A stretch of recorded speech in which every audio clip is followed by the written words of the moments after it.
My name is Alara Vance, and on the day I was to marry my childhood sweetheart, the world dissolved into a cliché. The cathedral was a frosty monument of white orchids and whispered blessings. Across from me, bathed in the jeweled light of stained glass, stood Julian Thorne. Our union was the final formal stitch in a tapestry woven by our families over decades. Vance ingenuity with Thorne influence. A merger. We were midway through the vows. I was studying the faint tremor in Julian's hand, wondering if it was nerves or the 3 pre-ceremony martinis when his phone buzzed. Not a discreet hum, but a frantic, screaming rattle against the marble step. His best man fumbled, panicked. Julian's eyes flicked from mine to the screen. His face, already pale, drained to the color of chalk. He choked. The priest cleared his throat. Julian, we are before God. It's Sasha, Julian whispered, the name a sacrilege in that holy space. Car accident. She's alone at the hospital. The silence that followed was absolute, a vacuum. The brilliant, struggling art history student Julian mentored. The secret he thought he kept. Julian, I said, my voice low and steadier than I felt. Finish. The vows. He looked at me, and in his eyes I saw the war. Duty and legacy on one side, a damsel in distress on the other. A damsel who offered escape from the gilded cage of us. He dropped my hand as if it were poison. I'm sorry, Lara. She has no one. And he ran. He turned and bolted down the endless aisle, a streak of black tailcoat, the great doors swallowing him whole. Chouses a sound. Gasps, cries, the rustle of 100 guests leaning forward. My father's grip on my arm became a vice. In the Thorne family pew, Julian's father, Alistair, had his head in his hands. His mother, Margot, looked physically ill. I stood frozen, a mannequin in a cathedral, the weight of 1,000 stairs pinning me to the spot. The alliance was crumbling in real time. Then the decisive click of Margot Thorne's heels. She swept to the altar, a mask of regal damage control sliding into place. She pried my hand from my father's. Alara, darling, she announced, her voice carrying. That boy is a fool. She turned to the congregation, a tight smile on her lips. But a thorn keeps its promises. She gestured to the front pew where Julian's 3 younger brothers sat, a spectrum of horror and opportunity. We offer you a choice. Cassian, Dominic, Benedict. Upstanding young men. Whichever one catches your eye, you take him home today. We will honor our word. A fresh wave of murmurs. I was a high-value damaged good, and they were offering replacement parts. My eyes skimmed over them. They were handsome, polished Thorne products. But they weren't him. Julian had a reckless, singular magnetism. These were echoes. A profound numbness spread through me. My gaze drifted, desperate for an exit, anything to escape the spectacle. It caught on a small, dark-stained door nearly hidden behind a pillar in the southeast corner. The old storage room. The door was slightly ajar. A memory, sharp and unbidden, sliced through the haze. Julian, years ago, drunk in maudlin, slurring about an unruly dog his family kept. A foster son, he'd called him, a laugh in his voice. Lives in the shadows. Useful for the messy stuff. We had to put a chip in him, you know. To make him behave. I'd thought it a vile fantasy. The door beckoned. A dark alternative to the gilded cage on offer. Ignoring Margot's outstretched hand, I stepped away from the altar. The whispers crescendoed. I walked, the heavy silk of my train whispering against stone, toward that nondescript door. I pushed it open. The smell of dust, old wood, and something metallic, blood, hit me. The room was dim. A man stood half-turned away, pulling a simple black shirt over his head. His back was a landscape of violence. Angry welts, dark bruises, the stark white of bandages straining across sculpted muscle. He moved with a stiff, careful grace that spoke of constant pain. As the fabric settled, he sensed me and turned. Time stopped. Feral was the word that came to mind, but it was inadequate. His face was all harsh, beautiful angles. A blade of a nose, a slash of a mouth, cheekbones that could cut glass. His hair was dark and unruly. But it was his eyes that arrested me. A storm gray, wide with animal alertness, holding a deep, wary exhaustion. In them I saw no pity for the wedding chaos, only a profound, intelligent danger. He didn't speak. He just watched, a predator assessing a strange new creature in its territory. Margot's voice, sharp with confusion, called from the cathedral. Ilara. I didn't look away from him. A strange, icy calm settled over me. This was not a replacement part. This was a rebellion.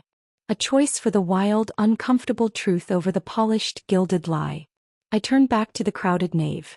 Every eye was on me. I raised my hand not toward the three brothers in their pew but toward the dark doorway. There's no need to pick from the menu, Margot, I said, my voice ringing clear. I turned slightly, meeting those storm-gray eyes once more. A reckless smile touched my lips. I'll take him.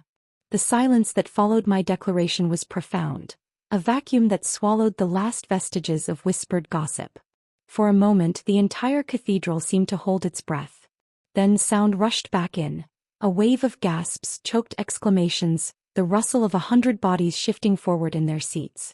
It was the sound of high society witnessing a live grenade roll into the middle of a tea party.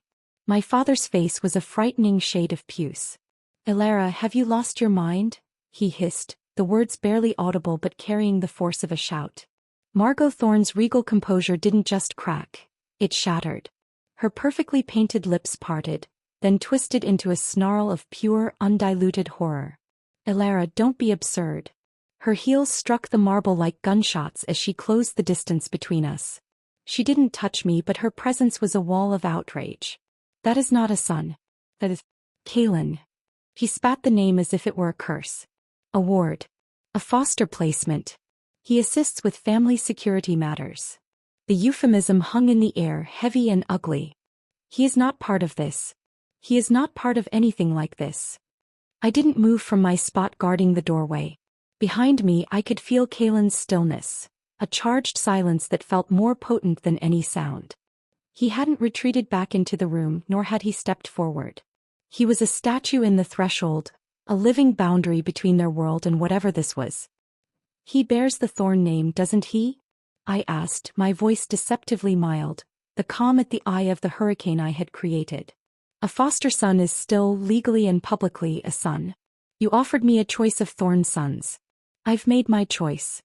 Alistair Thorne finally rose from his pew, his large frame unfolding with a menacing slowness. The room seemed to shrink around him. His face, usually an impassive mask of boardroom authority, was dark with a fury he could barely contain. Ilara, he said, his voice a low, rumbling threat that silenced the remaining murmurs. This is not a game. This is not the time for childish theatrics. Kaelin is not suited for public-facing alliances. There are things about him, about his history, that you do not understand and should not want to. His gaze, cold and imperious, sliced past me into the gloom of the storage room. Kaelin, return to the car. Now. It was an order delivered with the absolute expectation of instant, unthinking obedience.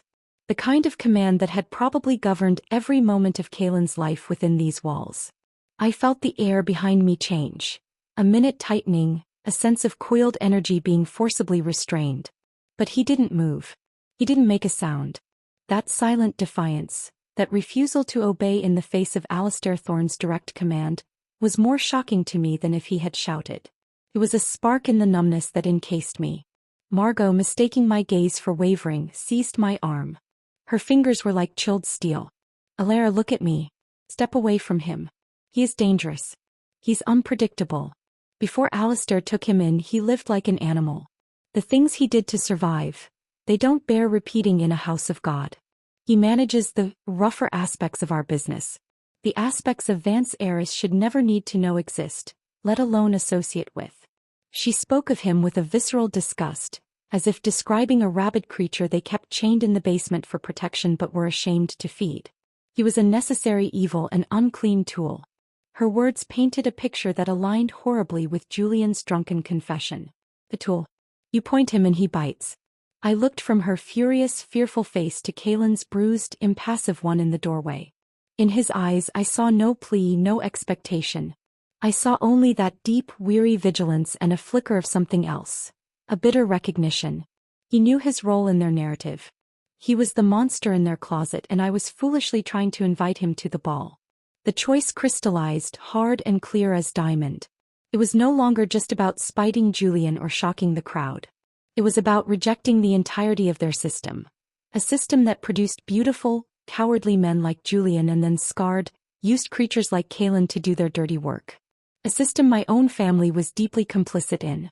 I was done being a piece on their board. I gently but firmly removed Margot's talon-like grip from my arm.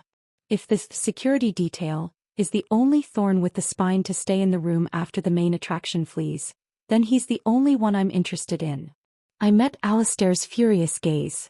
Since he's apparently unsuitable for your public relations, consider the Vance-Thorn alliance formally dissolved. I'm not a spare part for your broken heir and I won't be traded to another. I turned my back on all of them. The heavy silk of my train felt less like a burden and more like a banner of defiance. I would walk out of this cathedral alone. The scandal would be thermonuclear, but it would be mine. Wait. The word was ripped from Margot's throat, a raw blend of desperation and fury. The financial implications of a public acrimonious dissolution. The stock dips, the broken contracts, the laughing rivals, were clearly flashing before her eyes like a catastrophic ticker tape. She glanced at her husband. Alistair, the pragmatist, gave a tiny, almost imperceptible grimace and a shorter, sharper nod. The calculation was made. Containing this was paramount. Her jaw worked, grinding against the humiliation. If your fancy is truly inexplicably fixed on Kaelin, she said his name like she was swallowing broken glass, then take him. It was a concession, but it was delivered with such withering contempt it felt like a fresh insult. Take him for a few days. Let him attend to you. Publicly we will say the alliance stands. A minor delay, a private ceremony to follow. We will handle the press. Her eyes narrowed, first at me, then slicing toward Kaelin with pure venom. It will give you time to come to your senses. Before I could respond, she gestured sharply. Two of the Thorn family's ever-present broad-shouldered aides, men with flat eyes and expensive suits that couldn't hide their function, detached from the shadows by the pillar. They moved with a grim efficiency, entering the storage room. There was a brief, silent scuffle of movement I couldn't see.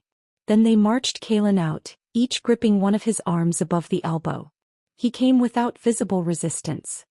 His body moved with a strange, loose-limbed compliance that was somehow more disturbing than a struggle.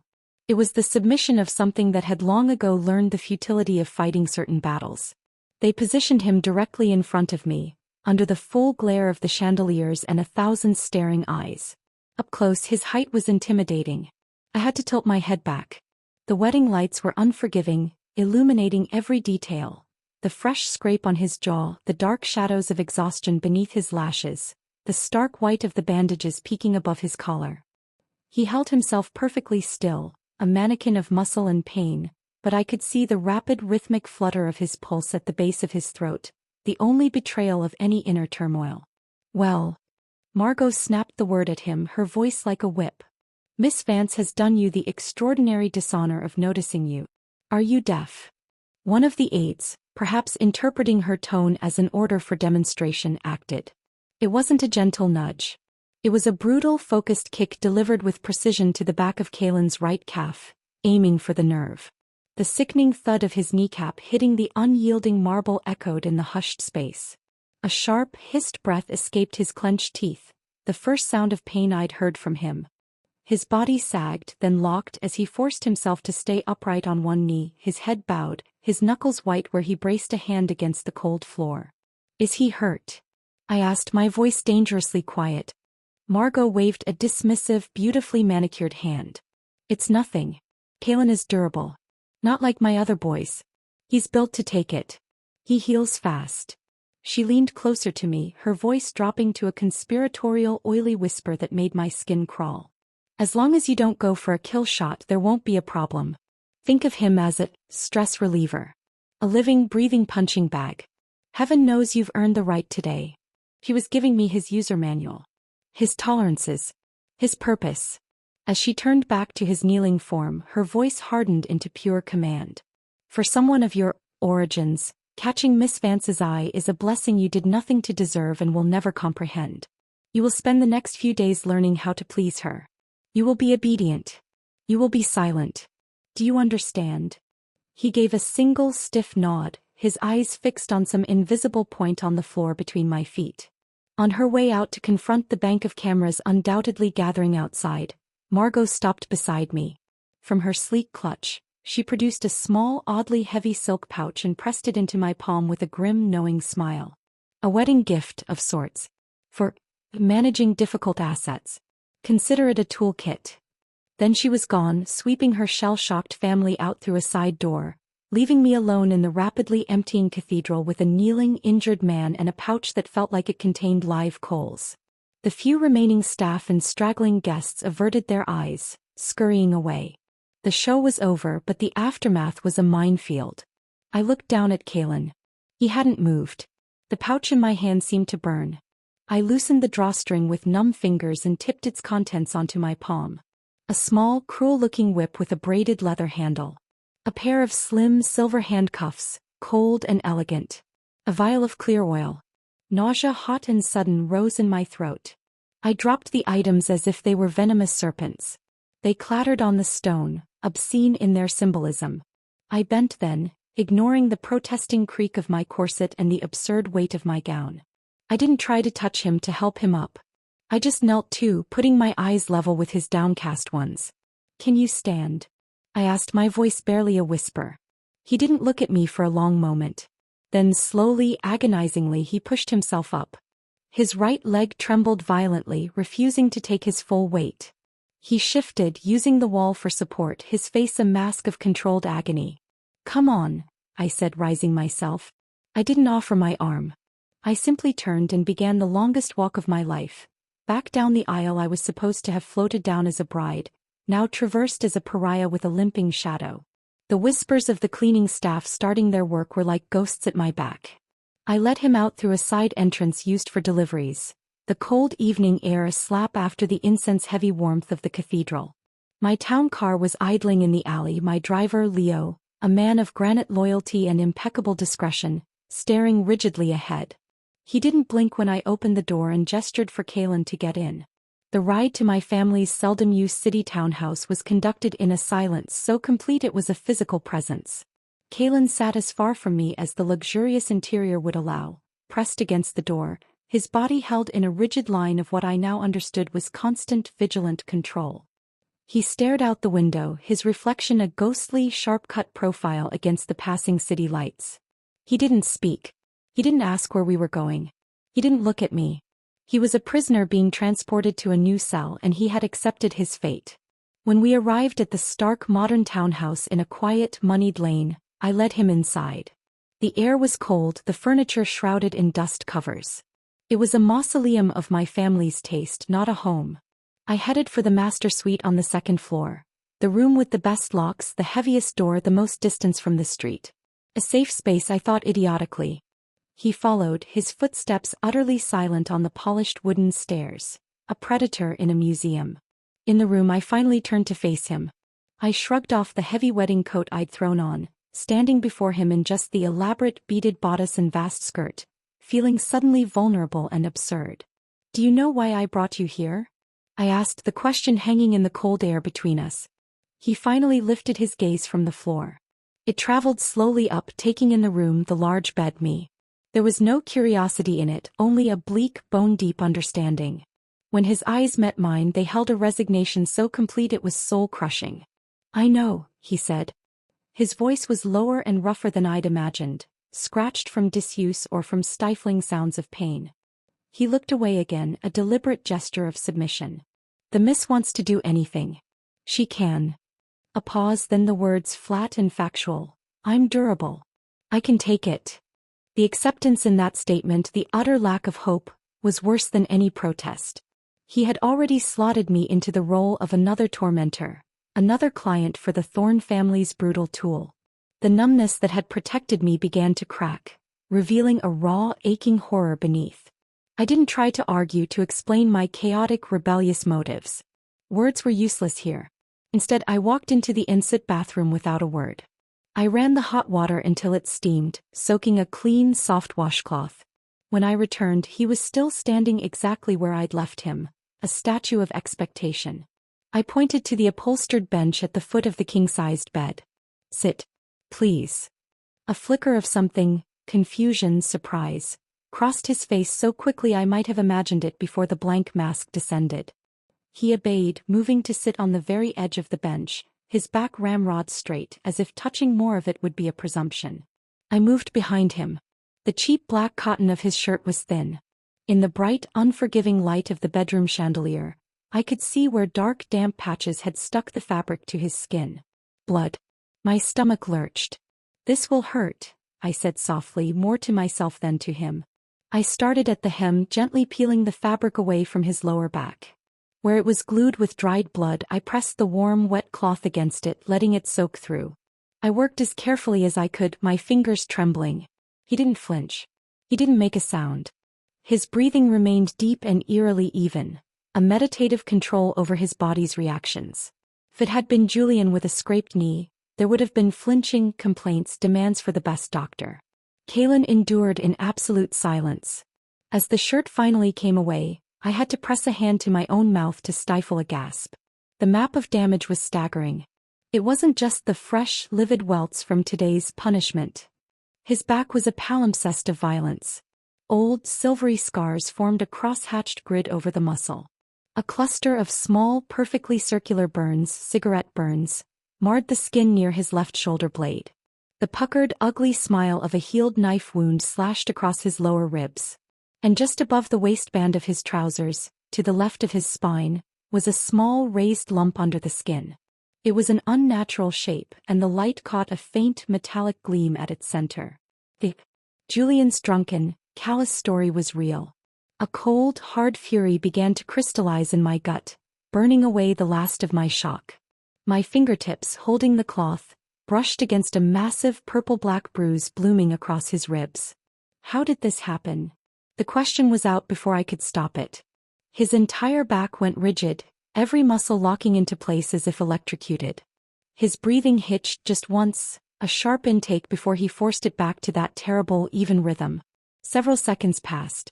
"Fighting," he said, the word bitten off. Of course. The Thorne family's gray businesses.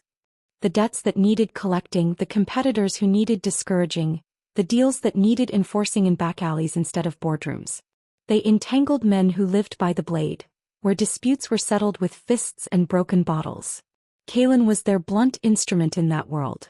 A man who had clawed his way through blood and darkness just to survive. The toughness he possessed was not the cultivated resilience of my world. It was primal, elemental, forged in a furnace of brutality I could barely comprehend. I finished cleaning the worst of the dried blood. The wounds needed proper attention, antiseptic, bandages. They needed a doctor. My hands were shaking. I walked to the nightstand and picked up my phone, scrolling to a contact I trusted with my life. It was answered on the second ring. "Alara? I'm watching the news. Are you somewhere safe? What in God's name happened?" The voice was sharp with concern, devoid of judgment. "Michael," I said, my own voice trembling now. "I'm at the townhouse. I've got a patient. Can you come? Now." "A patient? Who?" He cut himself off. "Never mind. On my way." Michael Ronan was more than a family friend, he was the brother I never had. A brilliant physician who ran a discreet, exclusive practice for people who needed privacy as much as medicine. He was my confidant, my anchor in a world of shifting loyalties. When I hung up, Kaylin was watching me over his shoulder, a complex, unreadable emotion in his storm-gray eyes. "A doctor?" he asked, as if the concept was foreign or fraught with danger. "My friend. He'll be here soon to check your wounds properly." He shook his head, a barely there movement. "No need to trouble a doctor. A few pills. I'll be fine in a couple of days." "No," I said, the word leaving no room for argument. I found a soft gray cashmere sweater in the walk-in closet, something of mine that would hang loosely on him, and set it on the bed beside a glass of water. "Put this on. Then lie down. Try to rest until he gets here." He took the sweater, his fingers brushing mine. They were calloused, surprisingly warm. He looked from the impossibly soft wool to my face, as if waiting for the trap to spring. Finding none, he slowly pulled it on, wincing only slightly as the fabric settled over his injuries. He didn't lie on the bed. Instead, he walked to the far corner of the room where a reading nook was set into a bay window. He slowly, painfully lowered himself to sit on the floor there, his back against the wall, his knees drawn up. It was the posture of a creature claiming a den, not a guest accepting hospitality. A wolf in a corner licking its wounds. I didn't force him. I just sat on the edge of the bed, the silence stretching between us, vast and filled with the echoes of his pain and my own recklessness. I had unleashed something and I had no idea how to control it or if I even wanted to. The silence in the master suite was a living thing, thick with the scent of antiseptic from the discarded cloth and the coppery hint of blood. Kalen sat in his corner, a statue of contained agony, his storm-gray eyes tracking my every minor movement with the unwavering focus of a sentinel. I busied myself with pointless tasks to escape the weight of that gaze, pouring a glass of water I had no intention of drinking, straightening the already perfect drape of the velvet curtains, anything to avoid the reality of the battered, beautiful man on my floor and the seismic folly I had committed. It felt like an age measured in heartbeats and shallow breaths, before the discreet chime of the townhouse doorbell echoed through the cold halls. I moved to the intercom panel by the door. "Michael. It's me. Let me in, you absolute lunatic." His voice was tight, the concern barely contained beneath a layer of professional exasperation. I buzzed him up. Moments later, Michael Ronan shouldered his way into the room, his customary leather medical bag in hand. He was all sharp angles and controlled energy, his dark hair slightly disheveled from the wind outside. His intelligent eyes swept the scene in a single comprehensive glance. My disheveled wedding finery, the discarded, blood-stained black shirt on the floor, and finally, the man sitting motionless in the corner, half hidden in shadow. Michael's gaze locked onto Kalen. A swift, clinical assessment flickered in his eyes, taking in the posture of pain, the guarded tension, followed by a dawning, horrified recognition. He knew the Thorns' reputation. He'd stitched up my childhood scrapes and diagnosed my stress-induced ailments. But the violence etched into Kalen's very bearing was of a different, darker order. He didn't ask questions. He just set his bag down on the foot of the bed with a soft thump and approached Kalen slowly, as one would approach a wounded, potentially dangerous animal. "I'm Michael. A doctor. Elara asked me to take a look." His voice was low, neutral, devoid of any threat or pity. Kalen's eyes darted to me. I gave a small, hopefully reassuring nod. After a tense second, he uncurled slightly, a minimal granting of access.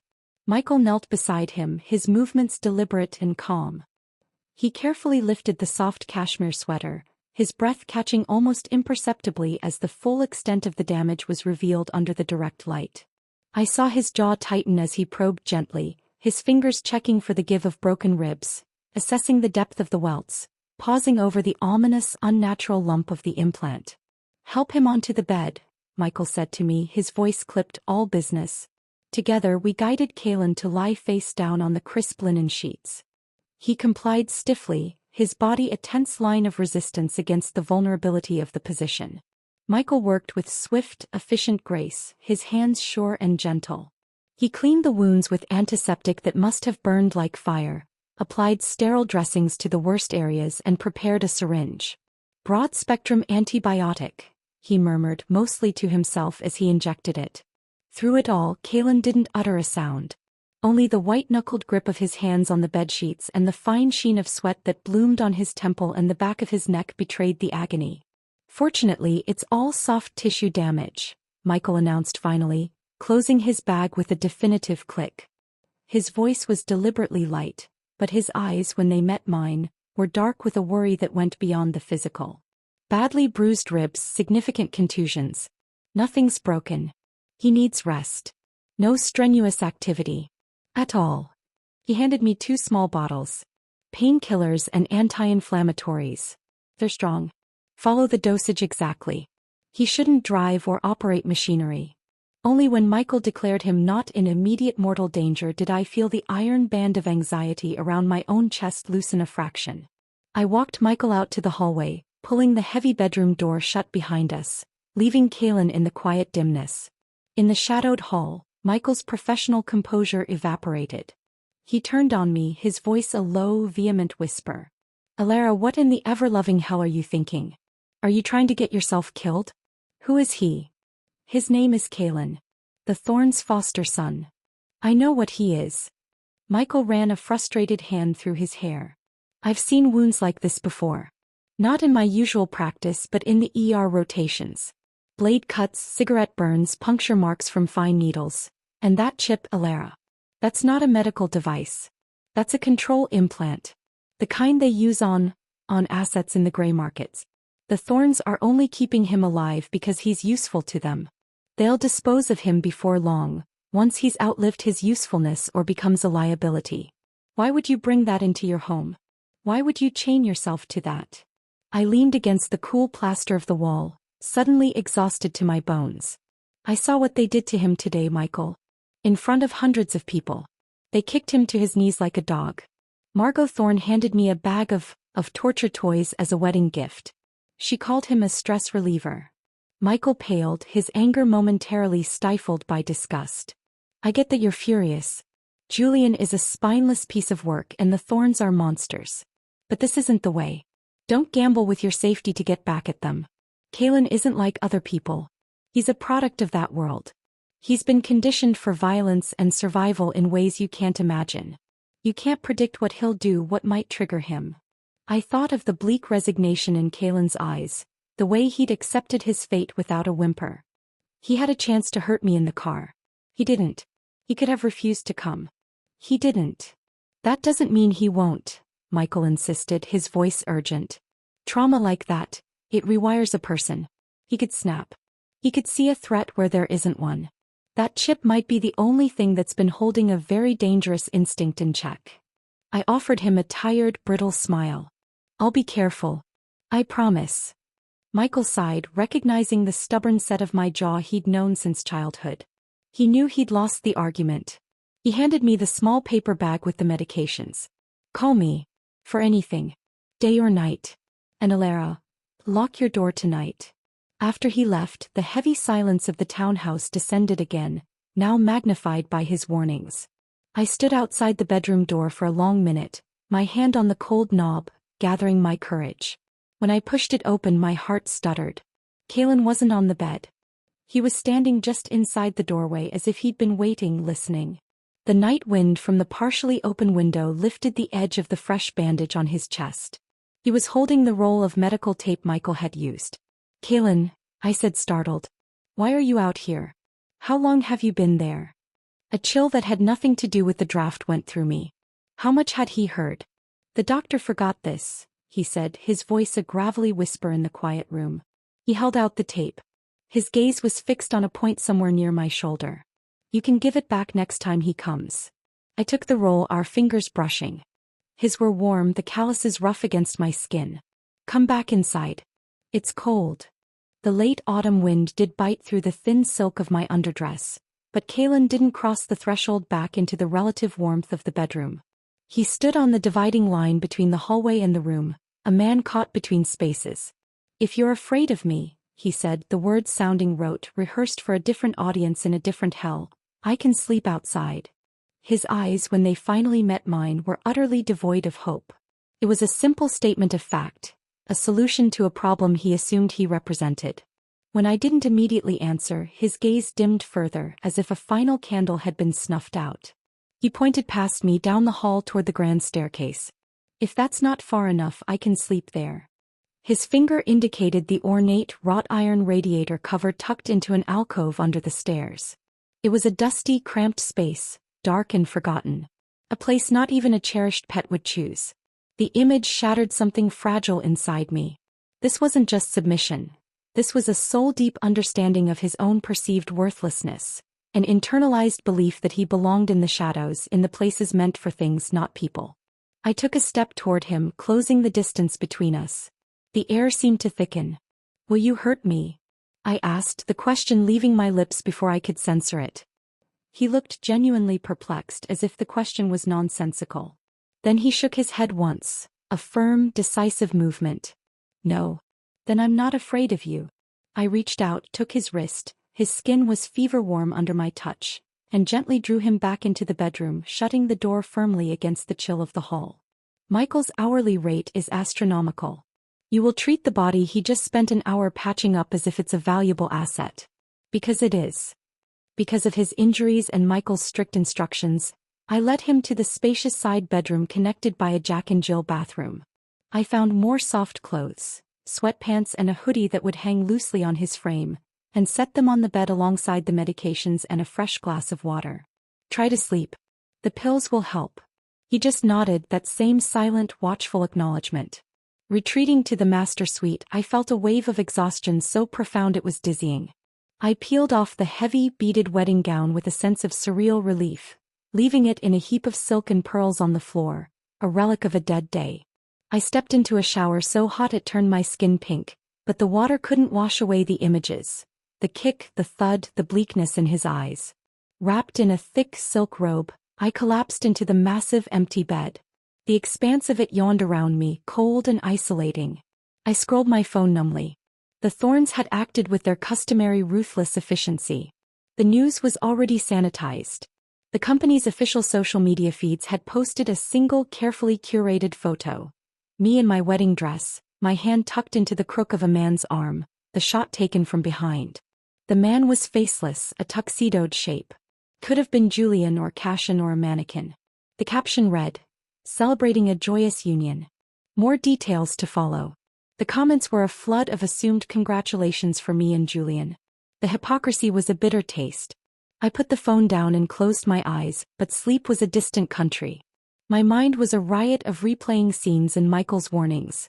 My chronic insomnia, a companion for years born from a mind that refused to quiet, descended with a vengeance.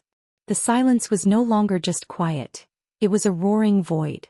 Michael had always teased that my deficiency, as he clinically called my low blood pressure and sleeplessness, needed a boyfriend, a physical human anchor to ground my racing thoughts. But my standards, shaped by a lifetime of performing a flawless, curated existence, had been impossibly high. Julian, for all his fatal flaws, had been the only one who seemed to fit the ornate frame required. No, a treacherous, quiet voice whispered in the dark. "There's Kaelin now." The thought was absurd. Dangerous. Yet it persisted, fed by the memory of his stark beauty in the cathedral gloom, his silent endurance, the shocking warmth of his skin under my fingers, the terrifying gentleness warring with the violence written on his body. Hours ticked past. The digital clock on the nightstand glowed 2:17 a.m. The vast bed felt colder, more isolating than ever. The silence pressed on my eardrums. The events of the day were a live wire in my chest, buzzing with unresolved energy. Driven by a need I couldn't articulate, a need for connection, for warmth, for something real amidst the grotesque pageantry, I pushed back the covers. The floor was cold under my bare feet. I picked up my pillow, a childish, vulnerable gesture, and padded silently across the room to the door connecting to the side bedroom. I hesitated, my hand on the cool brass knob. This was madness. Invading the space of a traumatized, dangerous stranger because I couldn't sleep. But the memory of that warmth, of the solid living presence I'd briefly touched, was a siren's call I was too exhausted to resist. I turned the knob and pushed the door open slowly. The room was darker, the street lamp outside painting stripes of pale gold across the floor through the slats of the blinds. He was there, lying on his back atop the covers, still wearing the sweatpants and hoodie. He wasn't sleeping. His eyes were open, reflecting the slivers of light fixed on the ceiling. He turned his head as I entered, his movement silent and fluid. I stood there in the doorway, clutching my pillow, my hair a tangled mess around my shoulders, my robe loosely tied. I must have looked like a ghost or a sleepwalker. He pushed himself up on his elbows, the movement causing a faint pain tightening around his eyes. A frown etched between his dark brows. "What is it?" His voice was a low rumble in the dark, wary. My courage faltered. I felt foolish, exposed, my needs suddenly pathetic under his watchful gaze. I can't really sleep," I whispered, the confession sounding weak even to my own ears. His lashes lowered, veiling his eyes. He was silent for a long moment, processing. I could almost see the calculations. Problem identified. Miss Vance cannot sleep. My function: to solve problems for Miss Vance. Then in that same flat, service-oriented tone he'd used in the cathedral, he asked, "What do you need me to do?" The question, so clinical, so devoid of any personal context, broke my last hesitation. He was offering himself as a tool, a solution to a problem.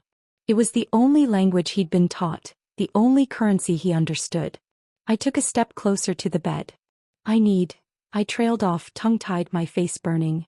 I almost turned and fled. But then I looked at him. The sharp, vulnerable line of his jaw in the half-light, the strong column of his throat above the hoodie's collar, and the chaotic, hungry feeling inside me. The need for contact, for something true, surged past the point of no return. I placed my pillow next to his and climbed onto the bed. He went utterly rigid, a statue of shocked tension. I straddled his lap, careful to keep my weight on my knees, avoiding his bruised ribs and injured back. I could feel the hard, defined plane of his abdomen through the soft fabric, the powerful line of his thighs beneath me. His breath hitched, a sharp, audible intake of air. He didn't push me away. He simply stopped breathing, his hands coming up to hover uncertainly near my hips, as if touching me might be a transgression punishable by death. "You don't want to?" I asked, my voice trembling. I remembered the brief moment when I'd cleaned near the small of his back, the involuntary visceral reaction I'd felt through his skin. He shouldn't be repulsed by me. This wasn't about repulsion. His eyes found mine in the gloom. They were wide, almost panicked. "I'm only a base-born foster son," he ground out, each word strained as if ripped from a place of deep shame. "Don't dirty yourself."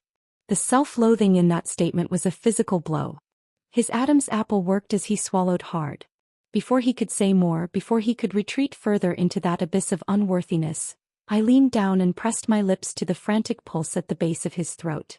I felt the vibration of a stifled groan, a tremor that ran through his entire body. "Kaylin," I murmured against his skin, my own voice shaking.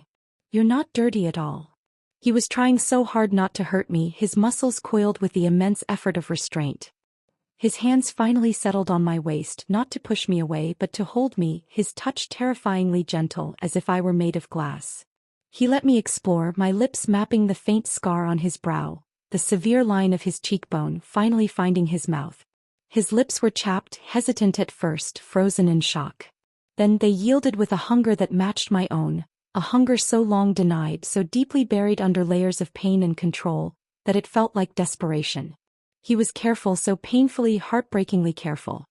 He guided my movements with those calloused hands, ensuring I never put pressure on his bandaged back or his bruised ribs.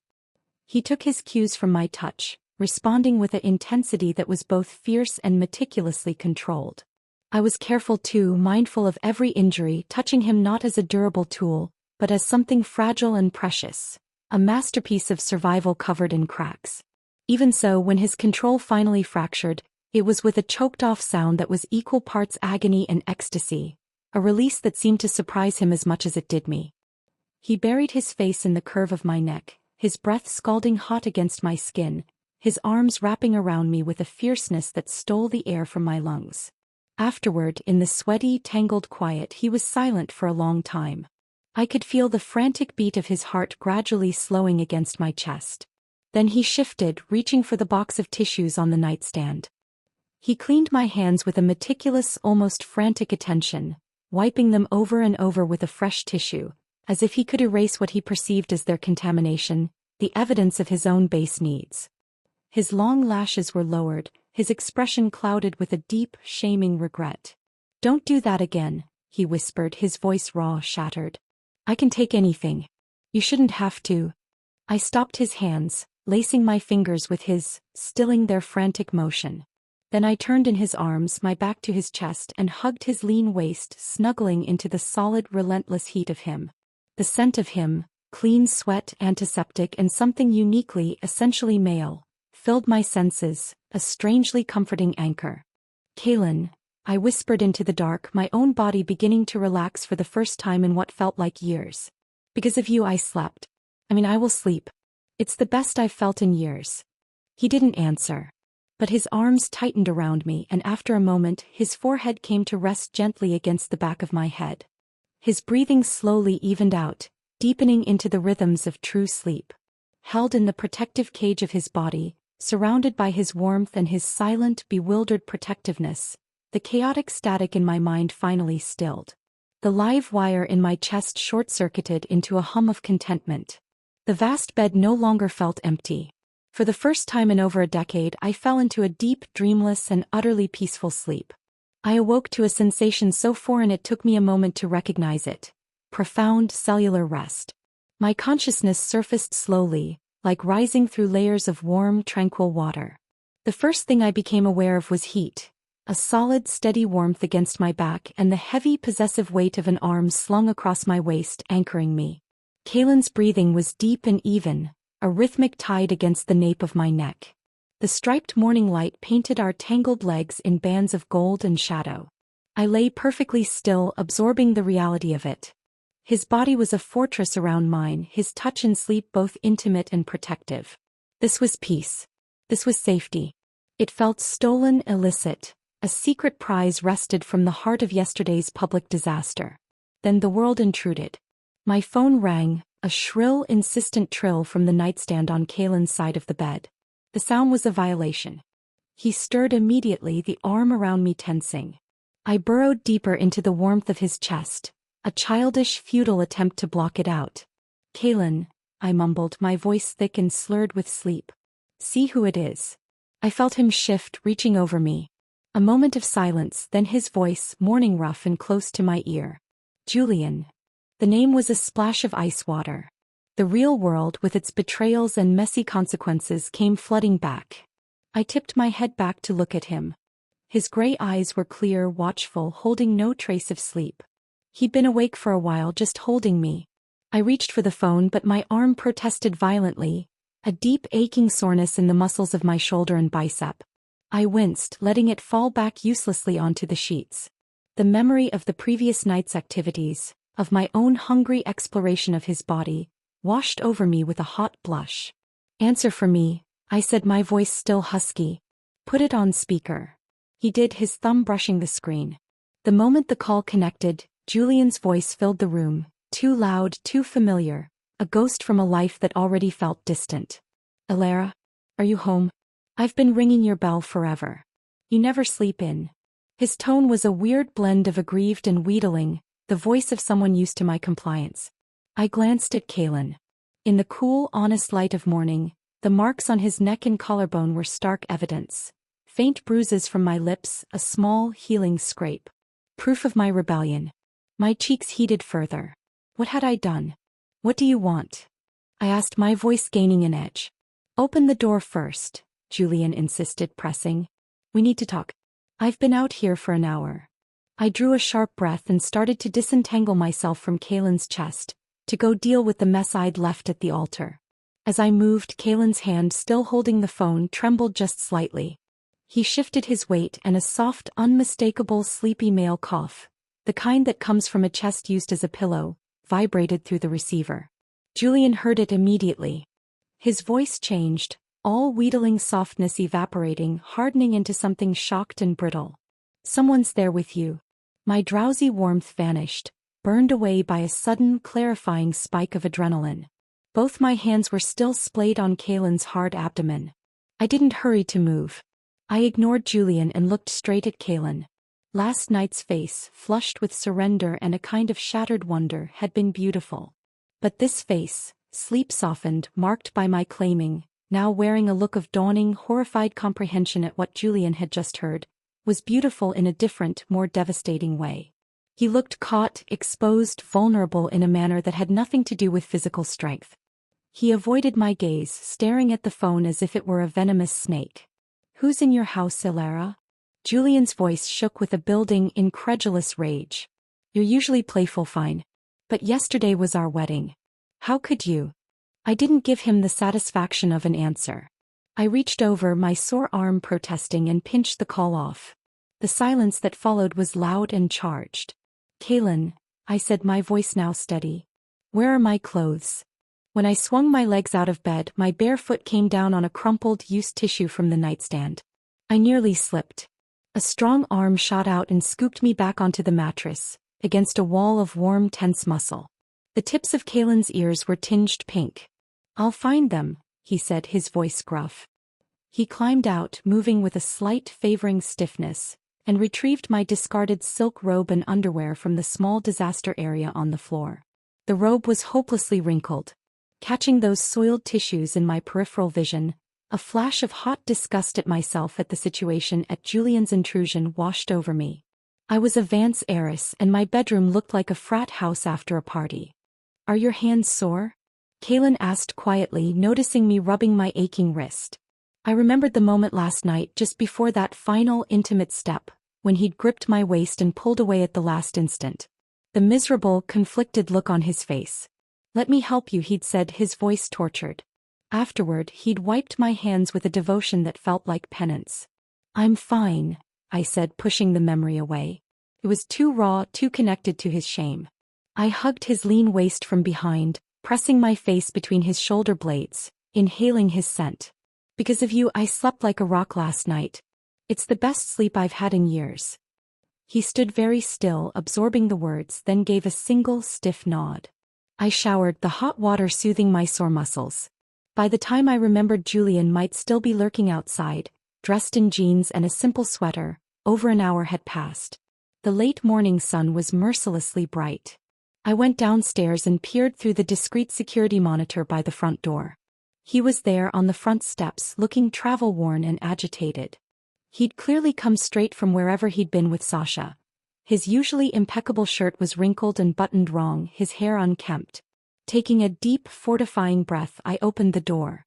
Julian looked up, his face a storm of emotions. Relief, anger, a possessiveness that made my skin crawl. Elara. Finally. Come in, Julian. Say what you need to say and then leave. He followed me into the stark modern living room. The sun poured in, unforgiving, highlighting every dust mote in the air. He didn't sit. I know you're still angry, he began, running a hand through his disheveled hair, a gesture meant to look boyish and charming. It fell flat. Leaving you yesterday was my fault. Name your price. Sasha had a car crash. She has no family here. You're always so kind and sensible. You must understand. I poured myself a glass of water from a crystal carafe on the sideboard, my movements utterly composed. I took a slow sip before answering. I can't. He blinked, thrown off his rehearsed script. What? I said, I can't understand. She only has you here? And what about after we were married? Were you planning to bring her to live with us? Julian, if you weren't prepared to marry me, you shouldn't have forced it. If you like Sasha, you could have told me before the wedding. He waved a hand, a dismissive flick I knew well. We've grown up together. How could she possibly compare to what we have? Yesterday was an emergency. It won't happen again. His arrogance, his utter belief that our shared history was a blanket absolution for any sin, ignited a cold fury in me. No need for the theatrics, I said, my voice flat. The engagement was between the Vances and the Thorns, not between you and me. And the Thorn family doesn't have only one son. He laughed then, a short, humorless bark, thinking I was referring to his brothers, thinking I was joking, trying to make him jealous. Which of my brothers could possibly satisfy you? He sneered, a flicker of his old, careless charm returning. My gaze slid past him toward the hallway. Kaylin was there, having come down the back stairs. He stood in the archway, leaning slightly against the frame, dressed in the soft sweatpants and a plain white t-shirt that stretched taut across the impressive breadth of his shoulders and narrow waist. His blade-sharp brows were drawn slightly together, his stormy eyes fixed on Julian. The morning light gleamed on the white edge of the bandage at his collar and, more damningly, on the several faint, unmistakable red marks dotting the tan skin of his neck. Love bites. My bites. Julian followed my line of sight. He turned. His eyes landed on Kaylin, traveled from his face down to his neck and back up. For a second he simply didn't compute. Then understanding detonated behind his eyes. He shot to his feet so fast the glass side table rattled. Kaylin? Why? What are you doing here? Kaylin didn't answer. He just watched, a silent, dangerous sentinel. Julian's eyes, wide with dawning horror, locked onto Kaylin's neck. His face flushed an ugly mottled red. Kaylin, he hissed, his voice trembling with a rage that seemed to vibrate the air. What is that on your neck? Kaylin's expression didn't change. He met Julian's gaze squarely. Bite marks. The simple, factual answer seemed to short-circuit Julian's brain. He took an aborted step forward, his hands clenching into fists. How dare you? I stepped smoothly between them, placing myself in front of Kaylin, a human shield. Didn't your aunt tell you? I asked, my voice dripping with a false sweetness that felt like acid on my tongue. After you ran, Kaylin finished the wedding with me. Julian's lips trembled. I thought that was just for show. A publicity stunt. A way to save face. I'm a normal adult with normal needs, Julian, I said coolly. It so happens I desire Kaylin. Don't treat him like he's not a person. Don't treat him like a normal person. Julian exploded, his composure shattering into a million glittering, angry pieces. Alara, before my father brought him home, he slept in a dog cage. He smashed another stray's skull in with his bare hands just for a scrap of food. He's an animal. I felt Kaylin go utterly rigid behind me. I didn't need to look to know his hands had tightened at his sides, the knuckles bleaching white. You're a dog of the Thorn family. Julian ranted, spittle flying. You can rot in the mud and no one will care. What, you're taking revenge on me this way because I used to ride you? Look at yourself. You think you're fit to be my stand-in? Go back to the Thorns and I'll make sure you die in that cage. The vitriol, the specific cruel imagery hit me like a physical blow. I stared at him, the boy I'd known for over 20 years, and saw a stranger. A vicious, entitled stranger who carried a key to a cage in his pocket. Julian, what are you saying? I whispered, appalled. He caught himself, the red rage receding slightly from his face, replaced by a panicked calculation. He forced his voice to soften, to take on a pleading tone. Alara, I only said that in anger. Kaylin truly cannot stay here. He's dangerous. He's not like us. Suddenly, another of Julian's drunken confessions from years ago resurfaced with crystalline clarity. He told me, laughing, about an unruly dog they'd first taken in. How they'd locked him in a giant cage in the basement, shocked him 3 times a day for a month until he learned to bow. How they'd implanted a chip to control him better. The obedient dog became the family's punching bag he'd slurred. Round and round it goes. I'd thought it a sick fantasy, a product of too much whiskey and a morbid imagination. It was Kaylin's life. A life Julian had been an amused spectator to. Have you said enough? My voice was low, my nose stinging with unshed tears. Not for me, but for the boy in the cage, for the man standing behind me who had endured that and worse. Julian, have you forgotten? When I was 10, when they pulled me from that wolf den. So many people urged my parents to send me to an asylum. They said a child who could survive among wolves could not be normal. Even my parents hesitated. Julian's angry flush faded, confusion replacing it. This was an old story, one he thought cemented our bond. Only you, I continued, the memory sharp and clear, a cherished treasure now turned to poison. 12-year-old you knelt to my parents and begged them to keep me. Wanting to live isn't wrong, you said. Alara isn't a monster. I looked at the man he'd become, who now spewed such hatred for another survivor. That was the first time I saw you as someone other than the boy from the rival family. You planted a seed in my heart that day. I waited years for it to grow. I tried so hard to be the normal, impeccable person you defended. And now you say these things. Alara, that was different. You were a child, you were lost. Julian, are you there? A soft, trembling voice sounded from the still open front door. We all turned. Sasha stood on the threshold, hobbling on a walking cast, her face pale and drawn with pain that looked both real and carefully curated. She leaned heavily against the doorframe, a picture of fragile, suffering beauty. Julian rushed to her side instantly, all thoughts of our conversation forgotten. Sasha, why are you here? You're not healed. What are you doing out? Miss Thorne, Margot, asked me to come apologize to Miss Vance, she said, her voice wavering on the edge of tears. She looked at me with large, liquid, beseeching eyes. It's my fault you two are fighting. Her timing was impeccable. Her gaze swept the room, searching until it landed on Kaylin, standing bandaged and silent behind me. Her eyes widened, then lit with a peculiar possessive concern that made my skin prickle. Miss Vance, she said, her voice gaining a martyr's strength. Whatever happened between you and Julian, Kaylin is innocent. How could you take it out on him? Her voice rose, clear and carrying. If you're angry, take it out on me. He doesn't deserve to be caught in the middle of this. She was painting me as a cruel captor, a vengeful heiress abusing the help, and herself as Kaylin's selfless defender. I saw the flicker in Julian's eyes. He was buying her narrative, the damsel saving the beast from the other villain.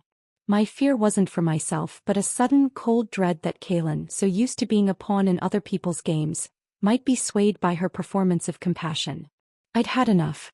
Julian, I said, my voice cutting through Sasha's theatrics like a knife. Before my mood changes, take your scholarship student and get out of my house. But Sasha wasn't finished.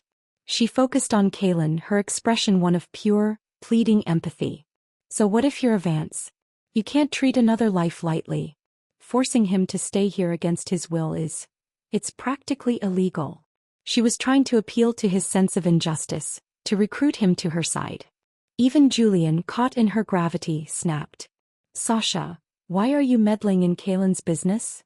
And then Kaylin moved. He walked toward her. My heart clenched into a fist. He knew her. Of course he did. They moved in the same periphery of Thorn Charity. He passed her without a glance. He went to the hall stand by the door where my wide-brimmed sun hat hung. He picked it up, walked back to me and without a word, lifted it and placed it gently on my head, tilting the brim to shade my face from the harsh sunlight pouring through the floor-to-ceiling window. Don't get burned, he said, his voice low, meant for me alone. The gesture was so simple, so domestically intimate, and so utterly, defiantly dismissive of Sasha's entire narrative, that it left the room in stunned silence. He hadn't gone to her. He hadn't acknowledged her plea. He'd come to me. He'd seen the sun in my eyes and fixed it. Julian's face was a picture of bewildered, impotent fury. Sasha looked as if she'd been slapped, her martyr's mask slipping to reveal a flash of sheer, startled frustration. Without another word, Julian took her arm more roughly than chivalry allowed and led her out, pulling the door shut behind them with a definitive, echoing click. The sudden quiet in the townhouse was profound. I looked up at Kaylin, the hat brim casting his face in shadow. He was looking down at me, his expression unreadable, but the tension that had gripped him since Julian's arrival had eased slightly. Thank you, I whispered. He just gave that small, barely there nod. Then his gaze drifted to the window, his jaw tightening once more. The morning's fragile peace was gone, shattered. But in its place was something new, something harder and more significant. A fragile, silent alliance forged not just in shared rebellion, but in the face of a shared enemy. We were no longer just a runaway bride and a borrowed weapon. We were collaborators in a siege, and he had just chosen his side. The silence after Julian and Sasha's expulsion was not the peaceful quiet of before, but a charged stillness, like the air after a lightning strike.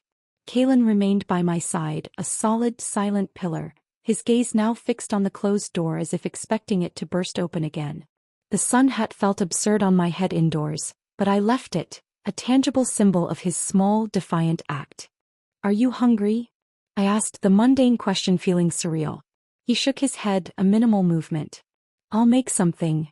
Before I could protest that he was the one who needed care, he was moving toward the kitchen with that fluid, economical grace, his injured leg barely hinting at a limp.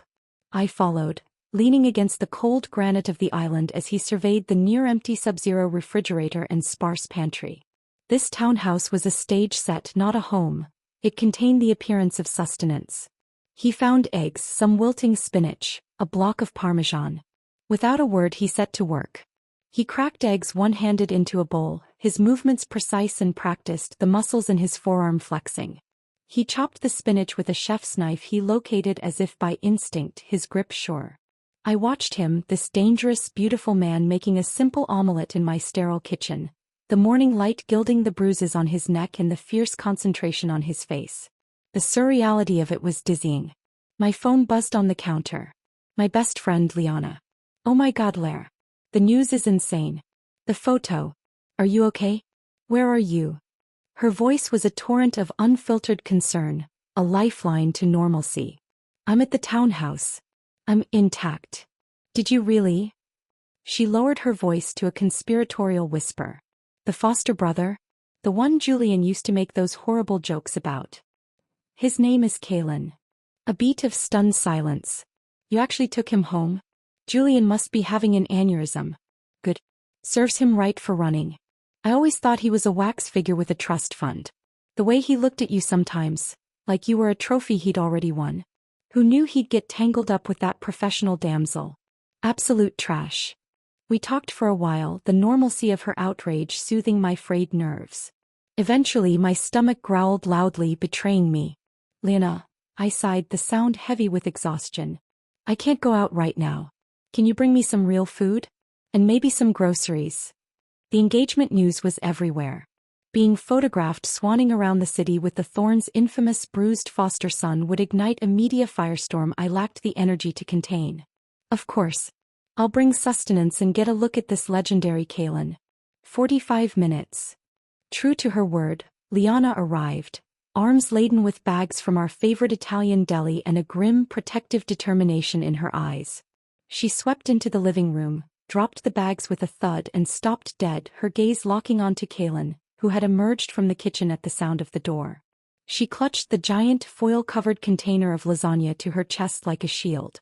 "Holy hell, girl," she breathed, not taking her eyes off him. "You're eating good." Her gaze, brazen and unapologetically assessing, slid down from his face. She sucked in a sharp breath. "He met Julian with those marks on his neck?" she whispered, though not quietly enough.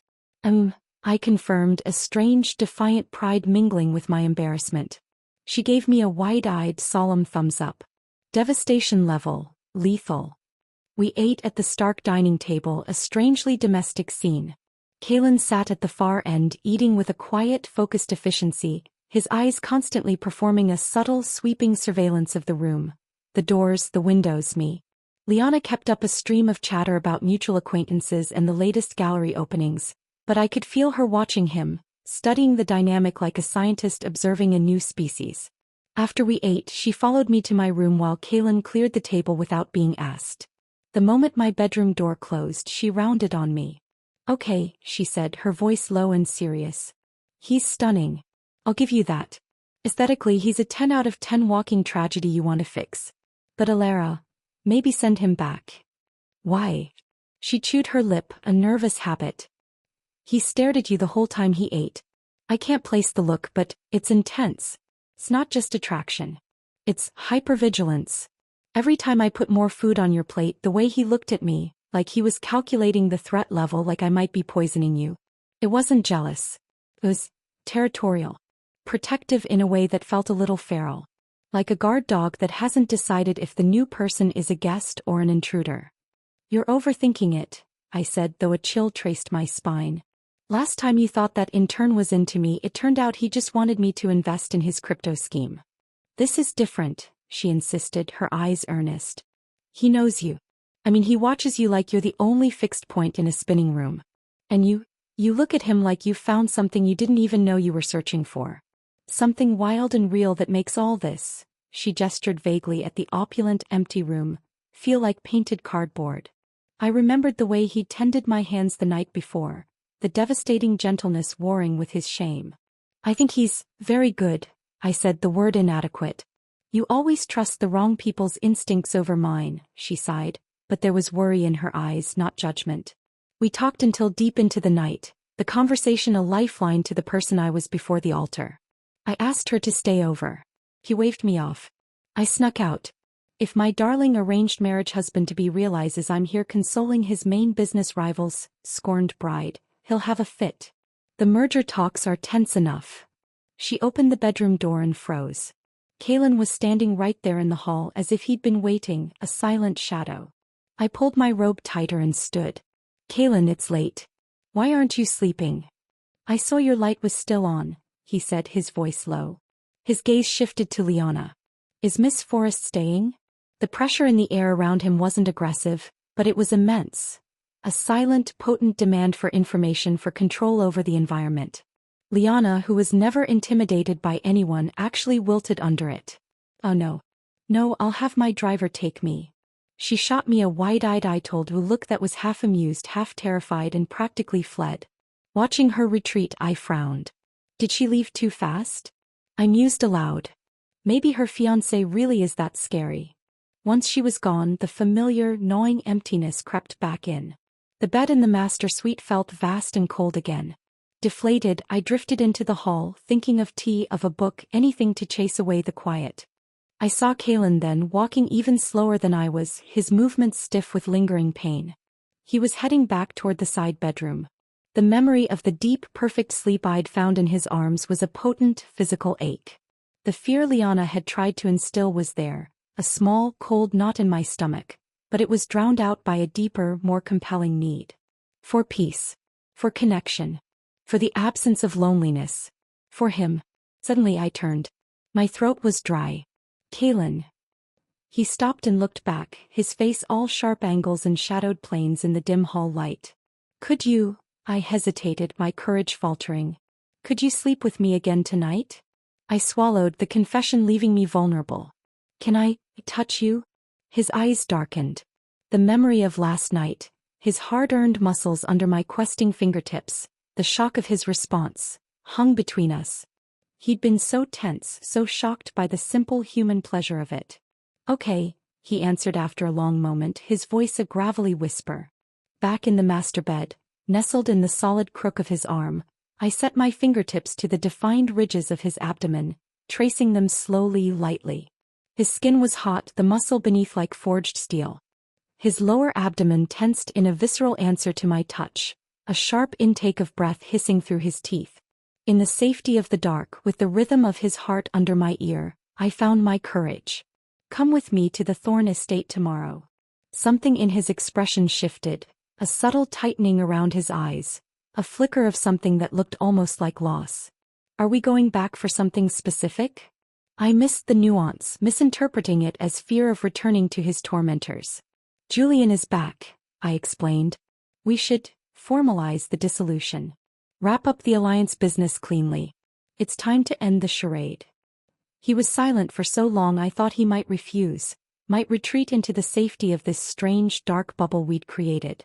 Then just a single word, heavy with resignation. All right. The next day, a palpable unspoken tension hung between us in the back of the town car.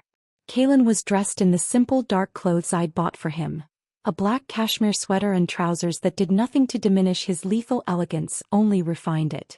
He stared out the window, his jaw a hard line, his profile a cutout against the passing city. He was retreating into the impassive shell I'd first seen in the cathedral. We arrived at the Thorn estate to the sound of a raging storm contained within Georgian walls. Raised voices echoed from the grand salon. Julian was in the middle of a screaming match with his parents, his face florid with self-righteous anger. Who gave you the right to cancel her stipend? Julian was shouting, spittle flying. She's a girl on her own. Life is hard for her here. She needs that money. Alistair Thorne, usually a pillar of glacial calm, was red with a fury that promised financial dismemberment. And what about Alara Vance? What about the Vance-Thorne alliance? Or have the billions that hinge on that slipped your mind while you're playing knight-errant to some penniless student? This is between me and Alara. Leave Sasha out of it. Julian roared back, his voice cracking. Then he spotted us in the doorway and his eyes, bloodshot and furious, locked onto Kalen with pure, undiluted hatred. A vicious sneer twisted his lips. If you hadn't let that low-born servant get near her, she and I would have made up by now. This is your fault. The butler's discreet, pointed cough finally alerted them to our presence. Julian's rage morphed into a strained, triumphant delight as he rushed toward me, ignoring Kalen completely. He was a man who believed the universe still owed him a happy ending. Alara. I knew you'd come back. Seeing me standing calmly, he glanced dismissively at Kalen. He can't even dress himself properly. Charges around like a caveman. Has no clue how to be gentle. Did he hurt you? The hypocrisy was breathtaking. Not exactly. I turned to Kalen, my voice deliberately gentle. Are the wounds on your back healing? I've got more of that ointment Michael left. I have some. Sasha's voice chimed in from a chaise lounge where she'd been sitting, a silent, suffering spectator.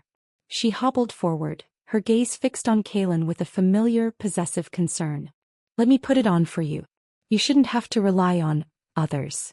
Kalen turned slightly, a fluid, dismissive movement that neatly evaded her reaching hand. He said nothing, his expression bored. Meanwhile, Julian was puffing out his chest, misinterpreting my presence entirely. Alara, you pulled that stunt because you were mad. I get it. You did it because you care. If you find it amusing to keep him around as a toy for a while, I won't object. He leaned closer, a conspiratorial gleam in his eye. Watch, this is the best part. He pulled a small, sleek black remote from his pocket. My blood turned to ice in my veins. I knew what it was. The controller for the chip. One press, Julian said, his thumb hovering over a single unmarked button, his voice dropping to a theatrical whisper, and he gets a little reminder. That's when he's at his most entertaining. Like a dog at your feet. Tell him to call you master, and he won't dare resist. It's how we house-trained him. The image, the memory of his drunken story given physical, gleaming form, made my chest constrict with a pain so acute it was nauseating. When he tried to push the remote into my hand, I recoiled as if from a live wire and slapped it away. It flew from his grip, hit the marble floor with a sharp crack and shattered into a dozen plastic shards. The room froze. The sound seemed to echo forever. Julian, I said, my voice like cut glass, cold and sharp enough to draw blood. That's enough. I drew myself up, looking past him to Alistair and Margot, who watched with varying degrees of shock and calculation. I'm here to dissolve the engagement. Officially. Permanently. The silence was absolute. You could have heard a diamond drop. Julian was the first to move, panic erasing his arrogance. Alara, what are you saying? Are you throwing me away? His eyes turned red, not with tears, but with furious, humiliated disbelief. He just lost his head for a moment. Margot blurted, stepping forward, her hands clasped in a parody of pleading. We'll send the girl away. We'll beat this nonsense out of him. We'll double the dowry. Just don't be hasty. I took a deliberate step back, putting physical and symbolic distance between myself and all of them. No need. My mind is made up. Margot scrambled, her mind racing through alternatives, her eyes darting to my father's likely reaction to stock prices. I cut her off. The Vances can switch from a marriage alliance to a long-term, exclusive business partnership with Thorn Enterprises. I let the offer hang in the air, watching the cold, pragmatic interest reignite in Alistair's eyes. Business was a language he understood better than emotion. But I have one condition. Her eyes lit up with desperate hope. Anything. Within our power. I turned and pointed at Kaelin, who stood like a statue by the door, his stormy eyes fixed on me, wide with a disbelief that was rapidly kindling into something else. Something like a fragile, desperate, impossible hope. Remove his chip. Margot's face went slack, then hardened into a mask of pure, unadulterated refusal. Impossible, she spat. He isn't like other people. What if he hurts someone? What if he hurts you? That chip is the only thing that makes him safe to be around. A cold, mirthless laugh escaped me. You think he isn't normal because you've never treated him like a person. You created the monster you're now afraid of. I met Alistair's gaze, speaking to the businessman, not the patriarch. My terms are on the table. The chip comes out and the Vances remain your primary partners. Otherwise, we walk and we take our capital and our influence with us. All I need is the Thorn family's decision. The standoff that followed was a silent battle of wills. Alistair pulled Margot into his study. We waited in the oppressive silence of the salon. Julian glared, seething. Sasha looked between us all, confused. Kaelin didn't move a muscle, but I could feel the intensity of his focus, a live wire of tension humming beside me. It took an hour. An hour of whispered arguments behind closed doors, of weighing a controllable asset against a vital business alliance. Finally, Alistair emerged, his face grim. He gave a short, sharp nod to Margot, whose expression twisted with venomous reluctance. Do it, he grunted. It was not a medical procedure. It was an extraction. They had a private, sterile suite in the East Wing, used for treating injuries that couldn't be explained at public hospitals. They wouldn't let me in. This was Thorn business, secret and shameful. Jeremy wasn't an option here. They had their own discreet, amoral surgeon. I waited in the hall outside the reinforced steel door, my nerves stretched wire-tight. I paced on the priceless Persian runner, my mind conjuring horrors. Michael had told me the removal of a custom neural-linked implant like this would mean excruciating, brain-scrambling pain, the agony of having a piece of your own nervous system ripped free. Even prepared for that, I wasn't ready for the reality. Dawn was bleeding into the sky behind the manor's peaked roofs when the door finally hissed open. The sterile antiseptic smell washed out, followed by the coppery, gut-churning tang of fresh blood. Kaelin stood in the threshold. People in the hall, aides awaiting security guard, sucked in a collective shocked breath. He was shirtless, his back a horrifying fresco of fresh surgical wounds washed in red, stark and obscene against the pale tapestry of older scars. Sweat beaded at his hairline, his dark hair plastered to his forehead, half wet. His lips were bloodless, pressed into a thin white line. His hands trembled violently at his sides. He was swaying slightly, his eyes struggling to focus. "Wasn't he supposed to be under for hours?" one of the aides muttered, panicked and wary. "How is he even standing?" Julian, who had been lurking nearby like a specter, gripped a shock baton he'd taken from a wall mount, his face a mask of fearful hostility. "Stay back," he ordered Kalen, his voice unsteady. "Don't come any closer." My focus was solely on Kalen's eyes.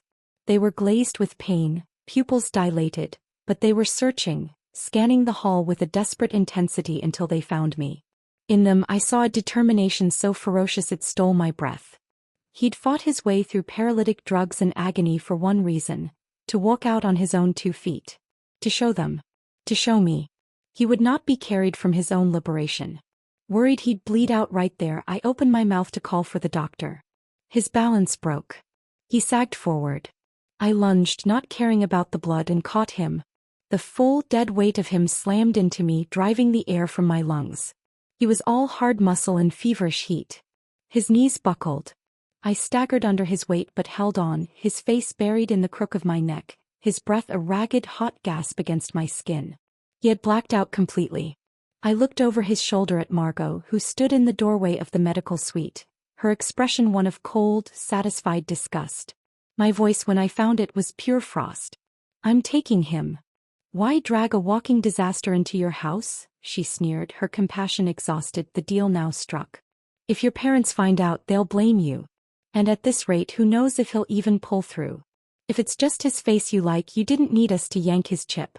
With your status, you could have kept him as a pet, no strings attached." I didn't dignify that with a response.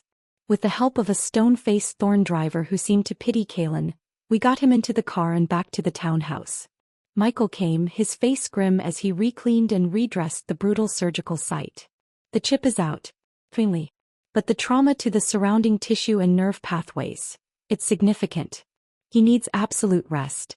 He'll be in tremendous pain for days." I sat by the bed for hours, watching the shallow, troubled rise and fall of Kalen's chest. The room smelled of antiseptic and sweat. I thought of what I'd done. I had freed a creature of immense power and unimaginable pain. I had no leash, no remote, no guarantee. Only the fragile, newfound trust I'd seen in his eyes when he'd looked at me in the hall, and the terrifying, exhilarating weight of his body as he fell into my arms. I was either his salvation, or I just unleashed something I could never hope to control. Kalen didn't wake until late afternoon. The townhouse was steeped in the golden, drowsy light of a fading day, the kind that makes everything look like a painting. I was curled in the armchair I'd dragged beside the bed, a book open but unread on my lap, when I heard the faint, rasping intake of breath that signaled consciousness. I looked over. His eyes were open, fixed on the ceiling. They held a strange new clarity, a depth that seemed different, as if a constant low-grade hum of interference had been switched off behind them. He turned his head slowly, wincing at the movement, and his storm-gray gaze found me. The intensity of it, even in his weakened state, was undiminished. Relief, so potent it made my hands tremble, flooded through me. "You're awake." He didn't speak for a moment, just looked at me as if rememorizing my face, confirming I was real. "Yeah," he rasped, his voice shredded from disuse or from screaming into a pillow during the procedure. "How do you feel?" I moved to the edge of the bed, careful not to jostle it. He took a slow, assessing breath, his attention turning inward. His brow furrowed slightly. "Quieter," he said finally, and the word was laden with a meaning I could only guess at. The internal noise of the chip, the ever-present threat of external control, the phantom vibration of obedience, gone. His eyes met mine again. Empty. I understood. The constant pressure, even a hostile, painful one, had been a defining presence. Its absence left a void, a silence in his own skull that must have been terrifying. "I brought you some broth. Michael said you should try to eat." I helped him sit up, propping pillows behind him with a care that felt both strange and natural. His skin was warm, the muscles of his back and shoulders rigid with tension and pain under my hands. He accepted the bowl, his long fingers careful around the delicate china. He ate slowly, methodically, his gaze distant, focused on the simple act of nourishment. Sasha came by while you were out, I said, needing to fill the silence to test the waters of this new, uncharted dynamic. I told her you were resting and sent her away. He nodded, swallowing a spoonful of the clear broth. Got it. The air between us grew thick, awkward. The truth was, we were strangers bound by extreme circumstance and intense, confusing intimacy.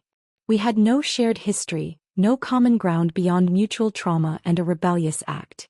The gilded cage of the thorns was gone, but we were now in a room together with the door wide open, and neither of us knew how to walk out. Where will you go now? I asked, the question that had been haunting me since I saw the chip removed. I had no right to keep him. I'd wanted to free him, not possess him. If you need money or papers, anything, just say the word. He lowered his gaze to the bowl in his hands. His voice, when it came, was so low I almost missed it, roughened with a vulnerability that felt practiced. I have nowhere to go. The words were uttered with a convincing helplessness that should have twisted my heart. And it did. But alongside the pity, a colder, sharper instinct stirred. It was the look in his eyes as he'd said it. Not the bleak resignation of the cathedral, but something more calculated, quickly veiled. The way he held himself, even in weakness, spoke of a core of steel, not of a man truly adrift. He was a survivor of the streets and the thorns' brutal economy. Would such a man have made no plans, secured no bolt holes? He was lying. Or, at the very least, omitting a colossal truth. A strange feeling settled in my gut. Not betrayal, but a sharp, curious fascination. He was putting on a performance. For me. To stay. The thought sent a reckless, thrilling current through me. He wanted to be here. I coughed lightly, masking my internal shift. If you've truly nowhere to go, I said, keeping my voice soft, you can stay here. For now. He looked up and I saw the flicker in his eyes. Not relief, but something sharper, more calculating, instantly smothered. He put on a show of reluctance. I won't trouble you. Oh, you're trouble all right, I thought, the ghost of a smile touching my lips. I held it back. You can stay as long as you like. While Kaelin recovered, Julian launched what I privately termed his penitent prince campaign. He came to the townhouse often, undeterred by my coldness or Kaelin's silent, looming presence, which had taken on a new quality since the chip's removal. A stillness that felt less like submission and more like a predator conserving energy. Sometimes he brought jewels from my favorite Parisian jeweler, pieces I'd casually admired in magazines months ago. Sometimes it was obscure, astronomically expensive vintage cognac from my family's own cellars, access to which he'd somehow retained. Once he arrived with a massive, ridiculous bouquet of black orchids, so rare they had to have been flown in overnight on a private jet, their waxy petals reeking of desperation. Each time he made a grand, theatrical show of presenting his gifts, his eyes constantly darting to Kaelin, trying to measure his reaction, to reassert his superiority through the blunt instrument of wealth and inherited taste. This is how you care for a woman like her. You buy her the world. Kaelin's reaction was a study in minimalism. A faint, barely, their smirk would touch his lips when Julian fumbled with an ornate box or tripped over his own rehearsed apologies. He said nothing, just continued his quiet, deliberate routines, cooking meals with a focused intensity that transformed simple ingredients into feasts, doing slow, controlled push-ups in the living room once his back healed enough, his body a symphony of restrained power, or simply sitting by the window, watching the world outside with those unervingly perceptive eyes, as if decoding the language of the sparrows on the fence.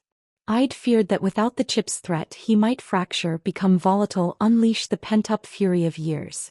He did the opposite. He became stiller. More contained. His movements were more economical, his silence more profound. If anything, he was too perfectly behaved. It was the calm of the deep ocean just before a trench gives way, and I had no idea what moved in the abyss below. The tension, so carefully maintained, finally broke on a rain-slicked Tuesday. I'd gone shopping with Liana. A fraught, secretive outing involving baseball caps, oversized sunglasses and the service elevator of a department store, and returned laden with bags and the echo of laughter. We let ourselves into the townhouse, still giggling over some stupid anecdote, and the sound died in our throats. In the center of the living room, Kalen had Julian pinned against the wall by his throat. It wasn't a dramatic movie-style chokehold. It was worse. It was efficient, almost casual in its brutality. One of Kalen's hands was splayed against the wallpaper beside Julian's head. The other held him in place with terrifying, effortless strength. Julian's feet scrambled for purchase on the polished oak floor, his face mottled an ugly puce and white. He clawed at Kalen's wrist, but it was like trying to bend iron.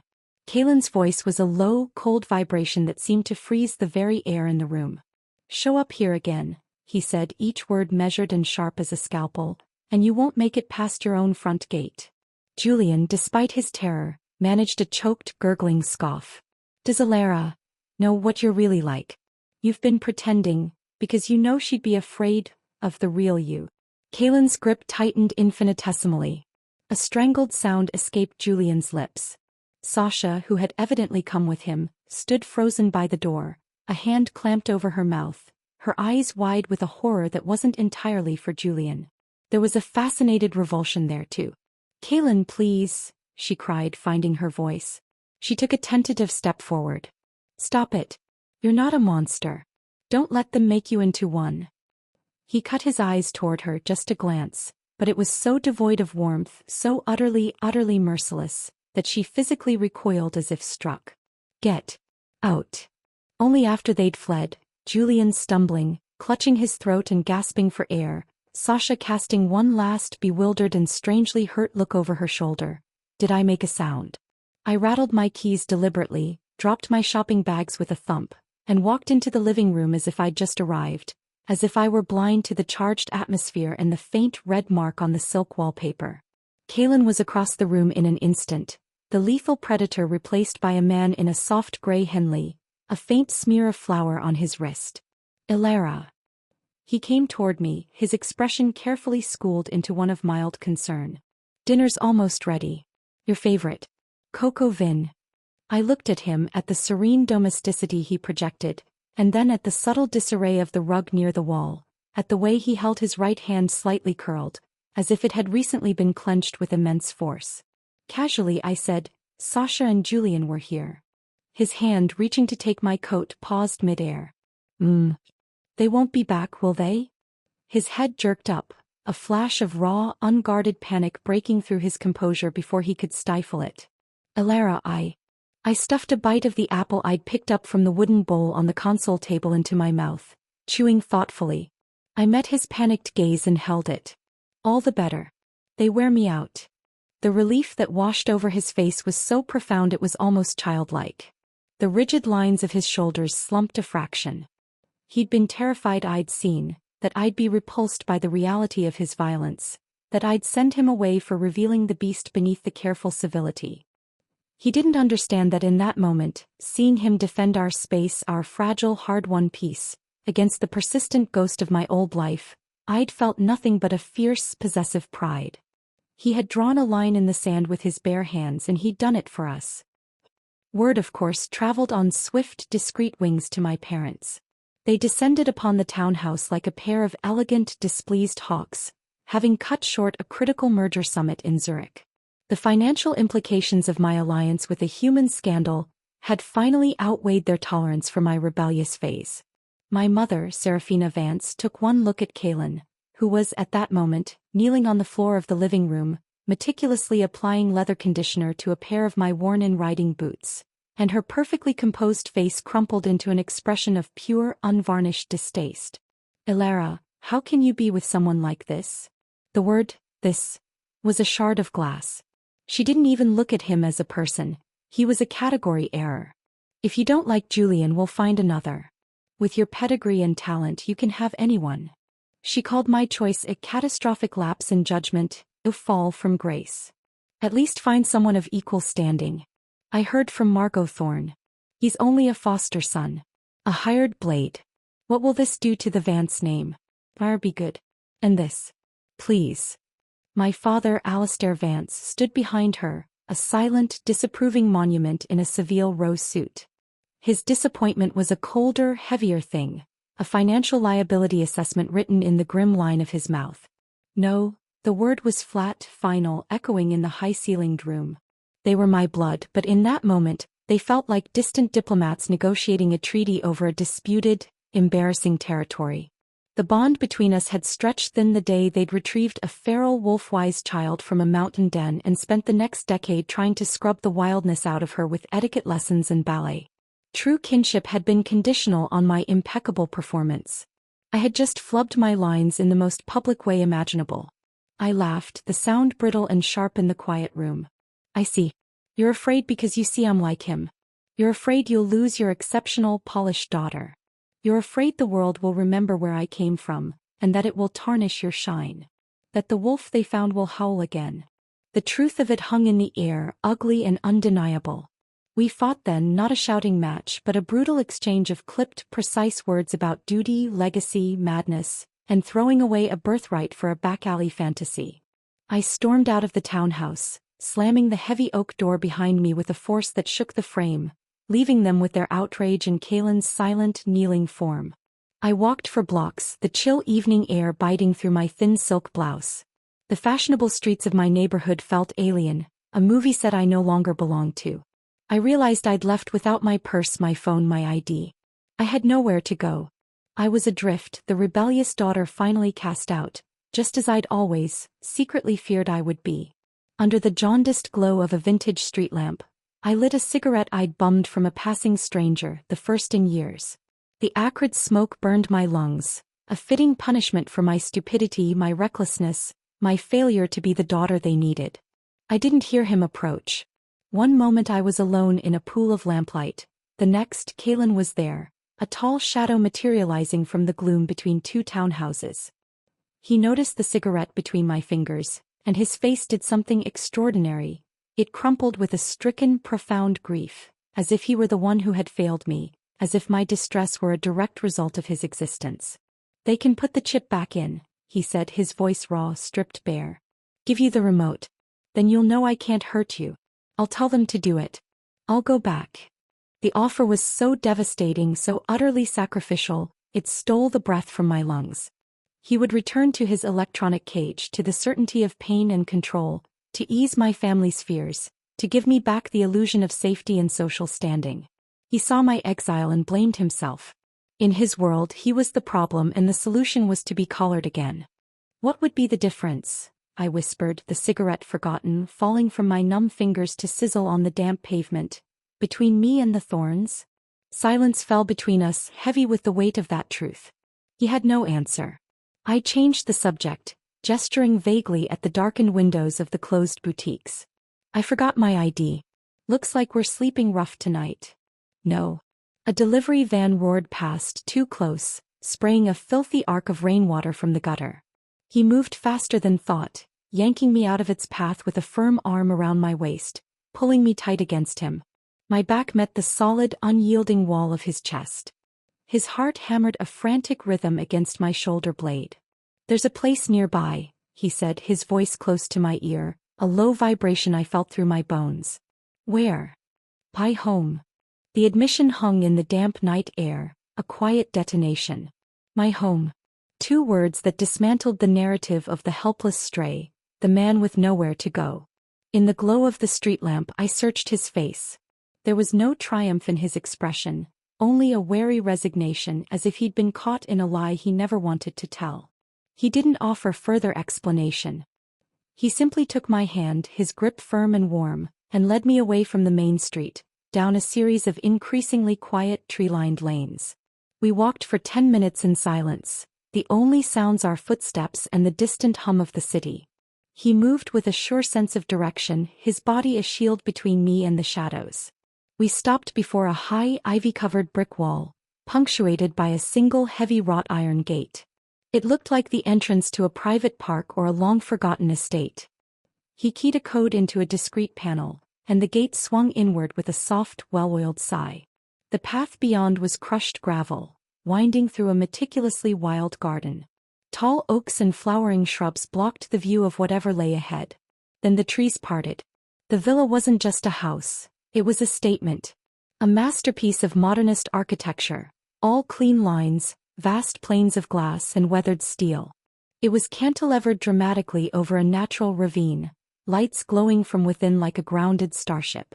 It wasn't just expensive. It was a declaration of severe, powerful taste, utterly at odds with the image of the brutalized foster son. My breath caught. I had seen this property years ago in an architectural digest, had even made inquiries, only to be told it had been bought privately by an anonymous buyer for a sum that was whispered about in boardrooms. The ghost villa of Crestwood Ridge. I turned to him. "This is yours." He gave a single short nod, his eyes watching my reaction closely. "Yes." He led me inside. The interior took my breath away. It was minimalist, almost austere, but breathtaking in its quality and vision. A double-height living room featured a wall of glass that presented a breathtaking, vertiginous view of the city lights twinkling in the distance, a river of diamonds in the dark. The furniture was low, sleek, and looked both incredibly comfortable and like sculptural art. Everything was monochromatic, shades of charcoal, slate, and ivory, accented with raw steel and reclaimed wood. It was a fortress of calm, of control, of immense, quiet wealth. "You live here alone?" My voice was a whisper, absorbed by the vast space. "Yes." The sheer scale of his deception, the depth of his hidden life, was staggering. He wasn't a pauper. He was a king in exile, playing at being a pawn. The man who knelt to condition my boots owned a property that made my family's townhouse look like a quaint cottage. He saw the questions crowding my face. After I turned 18, the Thorns began paying me for the work. It wasn't a salary. It was hazard pay, hush money. I invested it. Quietly. His explanation was economical, devoid of pride. I learned from watching them. From their deals. I put the money where they wouldn't look. "This is more than smart investing, Kaylin." I gestured at the soaring space, the obvious millions. "This is empire building." He shrugged, a gesture that seemed out of place in this palace he'd built. It was something to do. A way to not be owned. He led me through the house. A kitchen that belonged in a Michelin-starred restaurant. A library with floor-to-ceiling shelves, many filled not with leather-bound classics but with dense texts on finance, law, structural engineering. A gym that looked professional. Every space was immaculate, ordered, a stark contrast to the chaos written on his body. Then he led me to a room that was not like the others. It was smaller, windowless, lined with security monitors showing feeds from the gates, the perimeter, the city streets far below. In the center was a workbench. And on the walls, an entire wall, was a security glass display case. Inside, illuminated by subtle LEDs, was jewelry. But not the delicate feminine pieces Julian bought. These were bold, architectural, fierce. A collar of black diamonds and platinum that looked like something a warrior queen would wear. Earrings like slivers of obsidian set in twisted silver. A bracelet that resembled a knuckle duster crafted from white gold and smoky quartz. And among these fierce, beautiful creations I saw them. Exact duplicates of the pearl necklace Julian had given me for my last birthday, the sapphire earrings I'd worn to the opera, the vintage Cartier tank watch currently sitting on my nightstand at the townhouse. He had bought copies of everything. Every gift from Julian, every piece I frequently wore. He had been studying me, cataloging my life from the moment he entered it. I turned to him, my heart pounding a wild, confused rhythm against my ribs. "Hidden tycoon, are we?" I managed, my voice unsteady. "When did you start preparing all this?" "The day after I went to your place." His answer was simple, factual, as if stating he'd bought milk. "The day after the wedding." After one night. He'd seen a glimpse of my world and had begun replicating it, claiming it, in his own fierce language.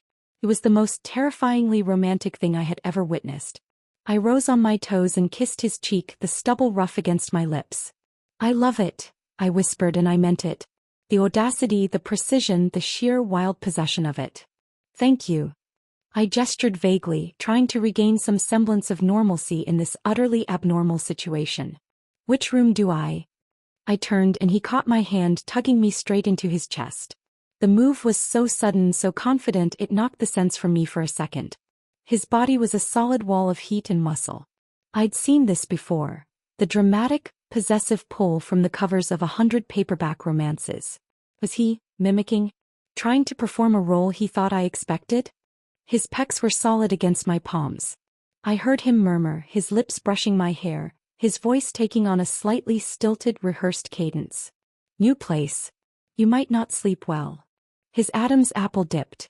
His voice roughened, the words coming out in a clumsy, earnest rush. Why don't we sleep together? A laugh, part shock, part sheer, delighted wonder bubbled up in my throat. Kaylin, I breathed, looking up at him. Did you practice this? He blinked, the carefully constructed seducer mask slipping, revealing the man beneath, intensely focused, desperately trying to get it right to be what he thought I wanted. The vulnerability in that moment was more breathtaking than any practice line. Is it not good? The earnestness in his question undid me. He'd studied me, studied what he thought a woman like me desired and tried to become it. It was absurd. It was heartbreaking. It was the most sincere thing anyone had ever done for me. I reached up and cupped his jaw, my thumb tracing the line of his scarred brow. It's perfect, I said and kissed him. Not a gentle kiss, but a claiming one, trying to convey what words failed to, that I didn't want a performance. I wanted him.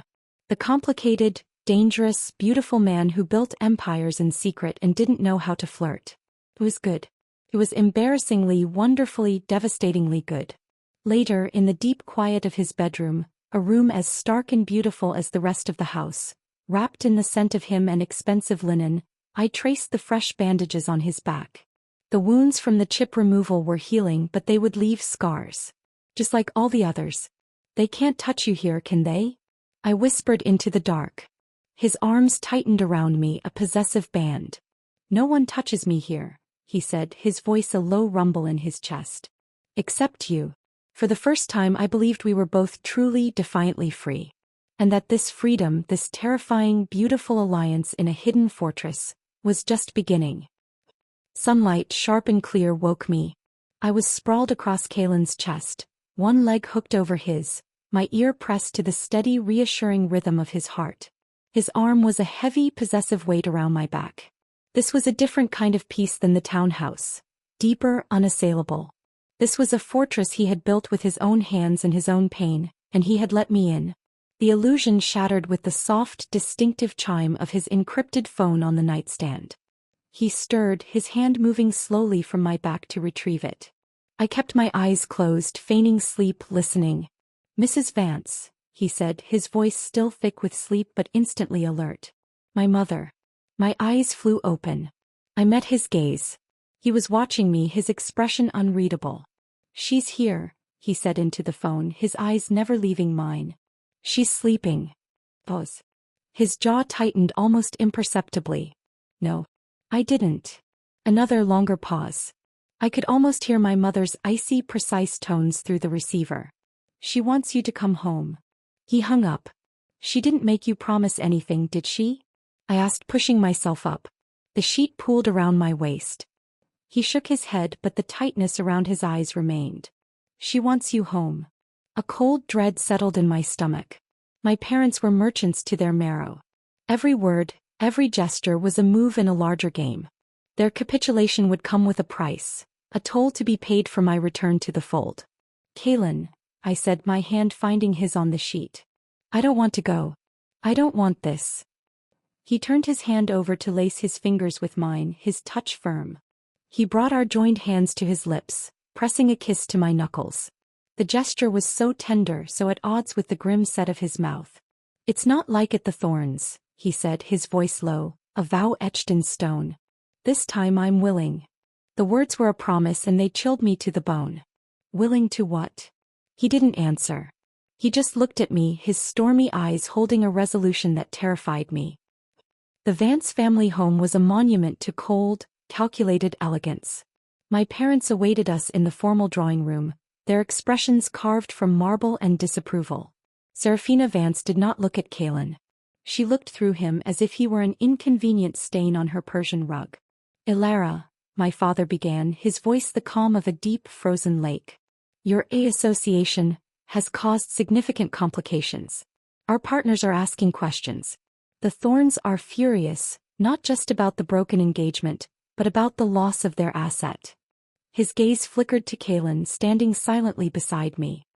He represents a liability. A wild variable. The chip, while barbaric, was a safeguard. Its removal makes him unpredictable. He's not a variable, I said, my voice flat. He's a person. By choice. Your choice is adolescent rebellion wrapped in a tragedy of your own making, my mother snapped, her composure cracking. We have indulged you. We retrieved you from that animalistic episode in your childhood. We polished you, educated you, positioned you to lead. This is how you repay us. By dragging the family name through the mud with a street fighter. Kalen flinched. It was the tiniest movement, a tightening of the muscle along his jaw, but I felt it like a shockwave through the space between us. You will end this, my father stated, finality in every syllable. Today. He will leave the city.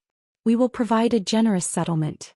You will enter a 6-month period of discreet reflection abroad, and then we will revisit a suitable alliance. It was an ultimatum. Exile for him, gilded purgatory for me. No, I said again, the word leaving my lips before I even thought it. My mother's eyes narrowed. Then you leave us no choice. She nodded to my father. He pressed a button on the intercom. Send him in. The door opened and a man entered.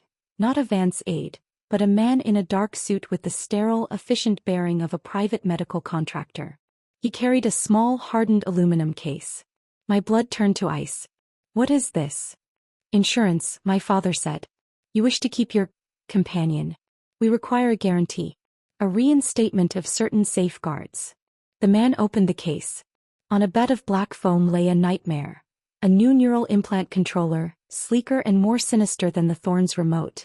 And beside it, a syringe gun loaded with a microchip that glinted under the chandelier light. You're not putting that in him, I whispered, horror rising in my throat like bile. Kalen's hand closed around my wrist. His grip was gentle but implacable. Ilara. He said my name just once. When I looked at him, his face was calm, resigned. He'd known this was coming. This was the bargain he'd been willing to make. This was the price of my family's acceptance of staying by my side. It's a next-generation model, the technician said blandly, as if discussing a software upgrade. Minimal discomfort. Allows for a wider range of calibrated feedback, from mild deterrent to complete neuromuscular incapacitation. Purely a precaution. He will submit to the implant, my father said, his gaze locked on Kalen. You will hold the controller. The Vance family will publicly acknowledge your partnership. In return, he will have no formal role, no access to sensitive matters. He will be your dependent. Your responsibility. Your controlled responsibility. They were offering a perverse version of acceptance. They would let me have him, but only if he was collared, only if he was, in their eyes, definitively made safe. Made less than. Made a pet. I looked at Kalen, my vision blurring. I won't do it. I won't let them. He stepped forward toward the technician. Where do you need me? Kalen, no. He turned back to me. In his eyes I didn't see defeat. I saw a fierce, desperate love. He was choosing the cage, choosing the pain, choosing to be their monster on a leash if it meant he could stay by my side. It was the only currency he understood, the only sacrifice he could offer. It's okay, he murmured so only I could hear. It's not like before. This time I know what's on the other side. They took him to my father's private study, converted into a temporary sterile field. I wasn't allowed in. I stood in the hall, my forehead pressed against the cool, polished wood of the door, listening to the silence. There were no cries of pain.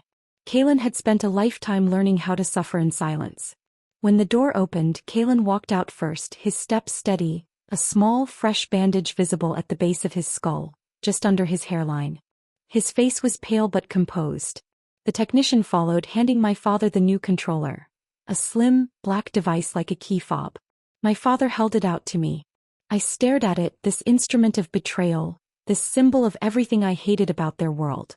Take it, Ilara, my mother said, her voice softer now, almost pitying. This is the way it has to be. Now you can have what you want and we can all sleep at night. My hand trembled as I reached out. My fingers closed around the cold, sleek plastic. It felt heavier than a planet. Kalen watched me take it, his expression unreadable.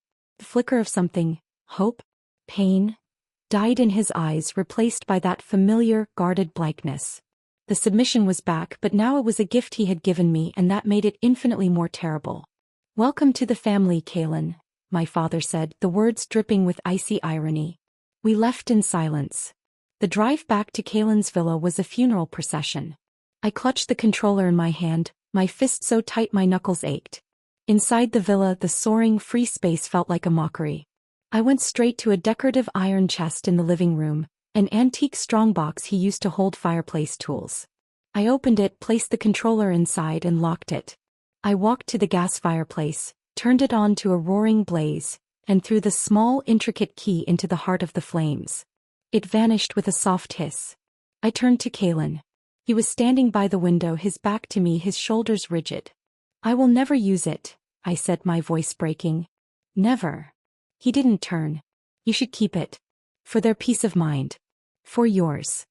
"I don't want their peace of mind," I cried, the tears finally coming hot and shameful. "I don't want a guarantee. I want you. The real you. The one who isn't afraid." He turned then.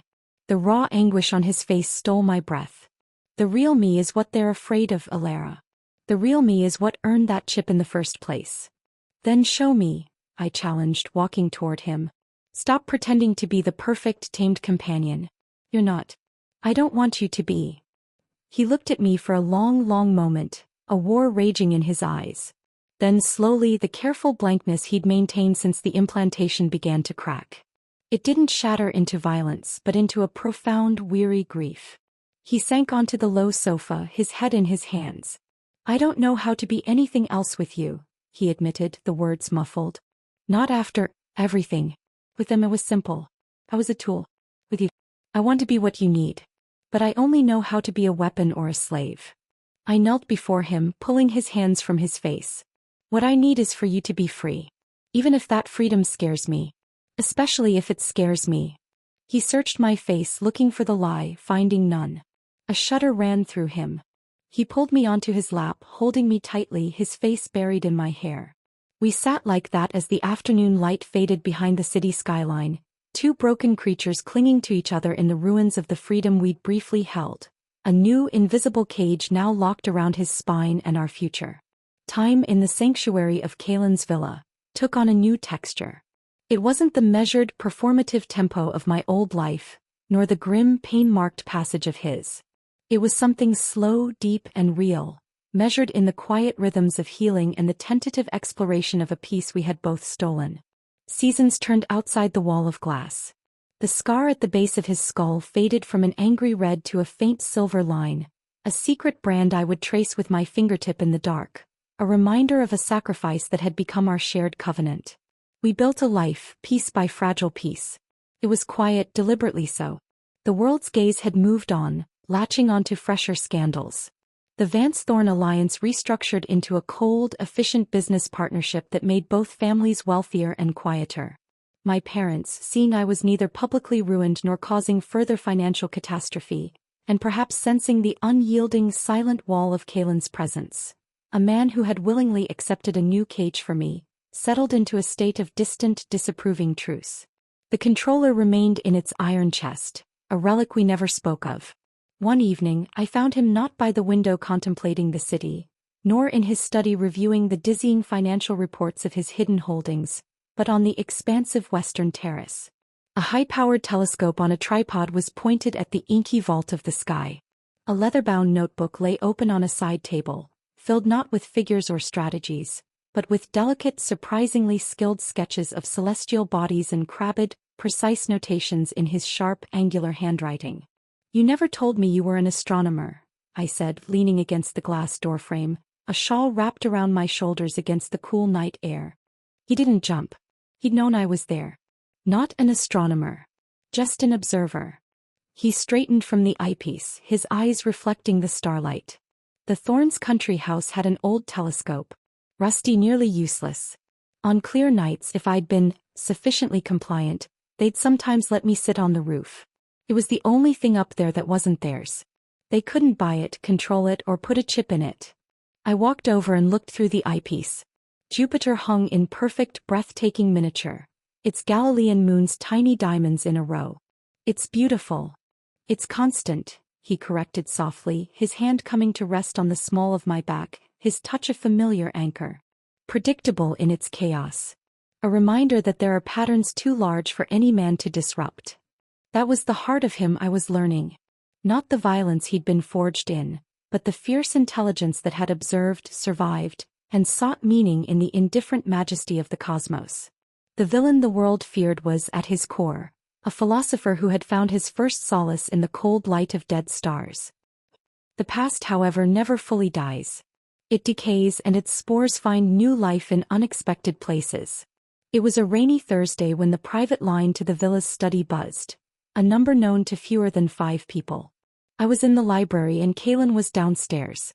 I heard him answer, his voice a neutral, "Yes, boss." Then his voice changed, not with anger, but with a cold, flat finality that allowed for no argument. "No. Do not contact this number again." He appeared in the library doorway a moment later, his face a careful blank. "Wrong number." I didn't need to ask. I knew. I saw the faint tension in his shoulders, the way his eyes held a weary frustration. It wasn't guilt. It was the annoyance of a man who had finally closed and bolted a door, only to hear persistent, pathetic scratching from the other side. "She's persistent," I said lightly, turning a page in my book. He went very still. Then he sighed, the sound heavy in the quiet, book-lined room. He came and knelt beside my chair, a gesture that still had the power to undo me. He rested his head on my knee like a large, tired animal seeking comfort.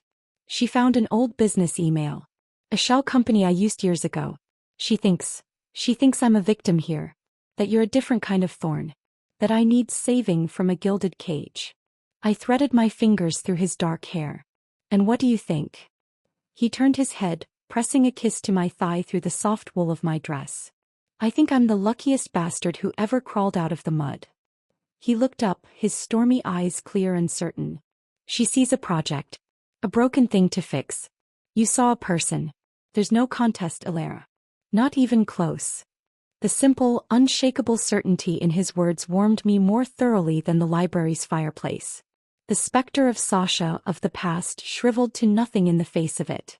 He had made his choice relentlessly and completely. A different ghost rose a few weeks later. My mother called, her voice clipped. "Your father wants to see you. At the office. 4 o'clock. It wasn't a request. The Vance corporate headquarters was a glass sphere in the financial district, a monument to cold ambition. I hadn't set foot in it since before the wedding. Kalen insisted on driving me. "I'll wait in the car," he said, his tone leaving no room for argument. The subtext was clear, he would be nearby. My father's office was a temple to power, all sleek surfaces and intimidating views. He stood looking out over the city he influenced, his back to me. "The Thorns are finished," he said without preamble. "Truly finished. The last of their legitimate holdings were acquired this morning. By a shell corporation that traces back through several layers to one of your partner's ventures." I wasn't surprised. Kalen's vengeance had been patient, surgical and total. A quiet financial dismantling, not a noisy, violent one. And he turned. He looked older, the lines on his face not just from age but from a reassessment. "He's more capable than we assumed. The implant, it was an insult. To him and to you. This was as close to an apology as Alistair Vance would ever come. Your mother and I, we operated on old data. On fear. You operated on the fear of what I represented," I said quietly. "The wild thing you brought home, the one you couldn't fully tame." He didn't deny it. "Perhaps. But it seems you found not a wild thing to tame but a force to partner with. A dangerous force but a predictable one in its loyalties." He cleared his throat, a businessman to the last. "There's a seat on the board. Newly vacated. Could use a fresh perspective." "Your perspective." It was an olive branch. Not just acceptance but an invitation back into the fold on my new terms. With Kalen as my acknowledged if unsettling counterpart. A seat at the table I had earned not through compliance, but through defiant alliance. "I'll think about it," I said. And I meant it. Downstairs, in the sleek, silent underground garage, Kalen was leaning against the driver's side of the car, arms crossed. He straightened as I approached. "Everything all right?" I slid my arms around his waist, breathing in the familiar clean scent of him, letting the cold corporate aura slew off. "They're scared of you," I murmured into his chest. "And because they're scared, they're finally ready to respect me." He huffed a soft, satisfied laugh. "Good." As we drove away, the city blurring into streaks of light and steel, I finally asked the question that had lingered since the day at the Thorn estate. Why didn't you destroy Julian? Really? He was silent for a long moment, navigating the evening traffic with a calm expertise. When I was in that cage, he said finally, his voice low, the worst times weren't the beatings or the shocks. It was the times they forgot I was there. 4 days. Just silence and darkness and the smell of my own filth. He glanced at me, his profile sharp against the sunset. Julian is in a cage of his own making now. Bankrupt, disgraced, a permanent guest in the home of a woman who pities him more than she loves him. His family name is Mud. Everyone who mattered has forgotten him. That's a slower death. A more complete one. He reached over and took my hand, bringing it to his lips. And I have better things to do than watch him die. The clarity of it, the mercy in its cruelty, was pure Kalen. His justice was not about spectacle or blood. It was about equilibrium, about reducing a threat to irrelevance. It was about living well, which was the best revenge of all. That night, we lay in the nest of pillows and blankets we'd made on the floor of his bedroom. The ceiling retracted to reveal a swath of starry sky. The telescope was pointed away. We didn't need it. Do you ever miss it? I asked, my head on his shoulder, my finger tracing idle patterns on his chest. The certainty of it? The fight. He considered it, his hand stroking my hair. I miss the simplicity sometimes. The clarity of an enemy in front of you. This. He gestured vaguely at the room, at me, at the sky. This is complicated. It's terrifying. Why? Because I have something to lose now. He rolled onto his side, facing me, propping his head on his hand. His free hand came up to trace the line of my cheekbone, my jaw, his touch reverent. For so long, survival was the only goal. It was a brutal, simple math. Now I want things. I want this peace. I want to watch you fall asleep and be here when you wake up. I want to build something that isn't about fear or control. His thumb brushed my lower lip. That's a much harder fight. And there's no enemy to punch. The enemy is the past, I whispered. And we're beating it. Every day we choose this, we beat it. He kissed me then, a slow, deep kiss that tasted of starlight and hope and hard-won peace.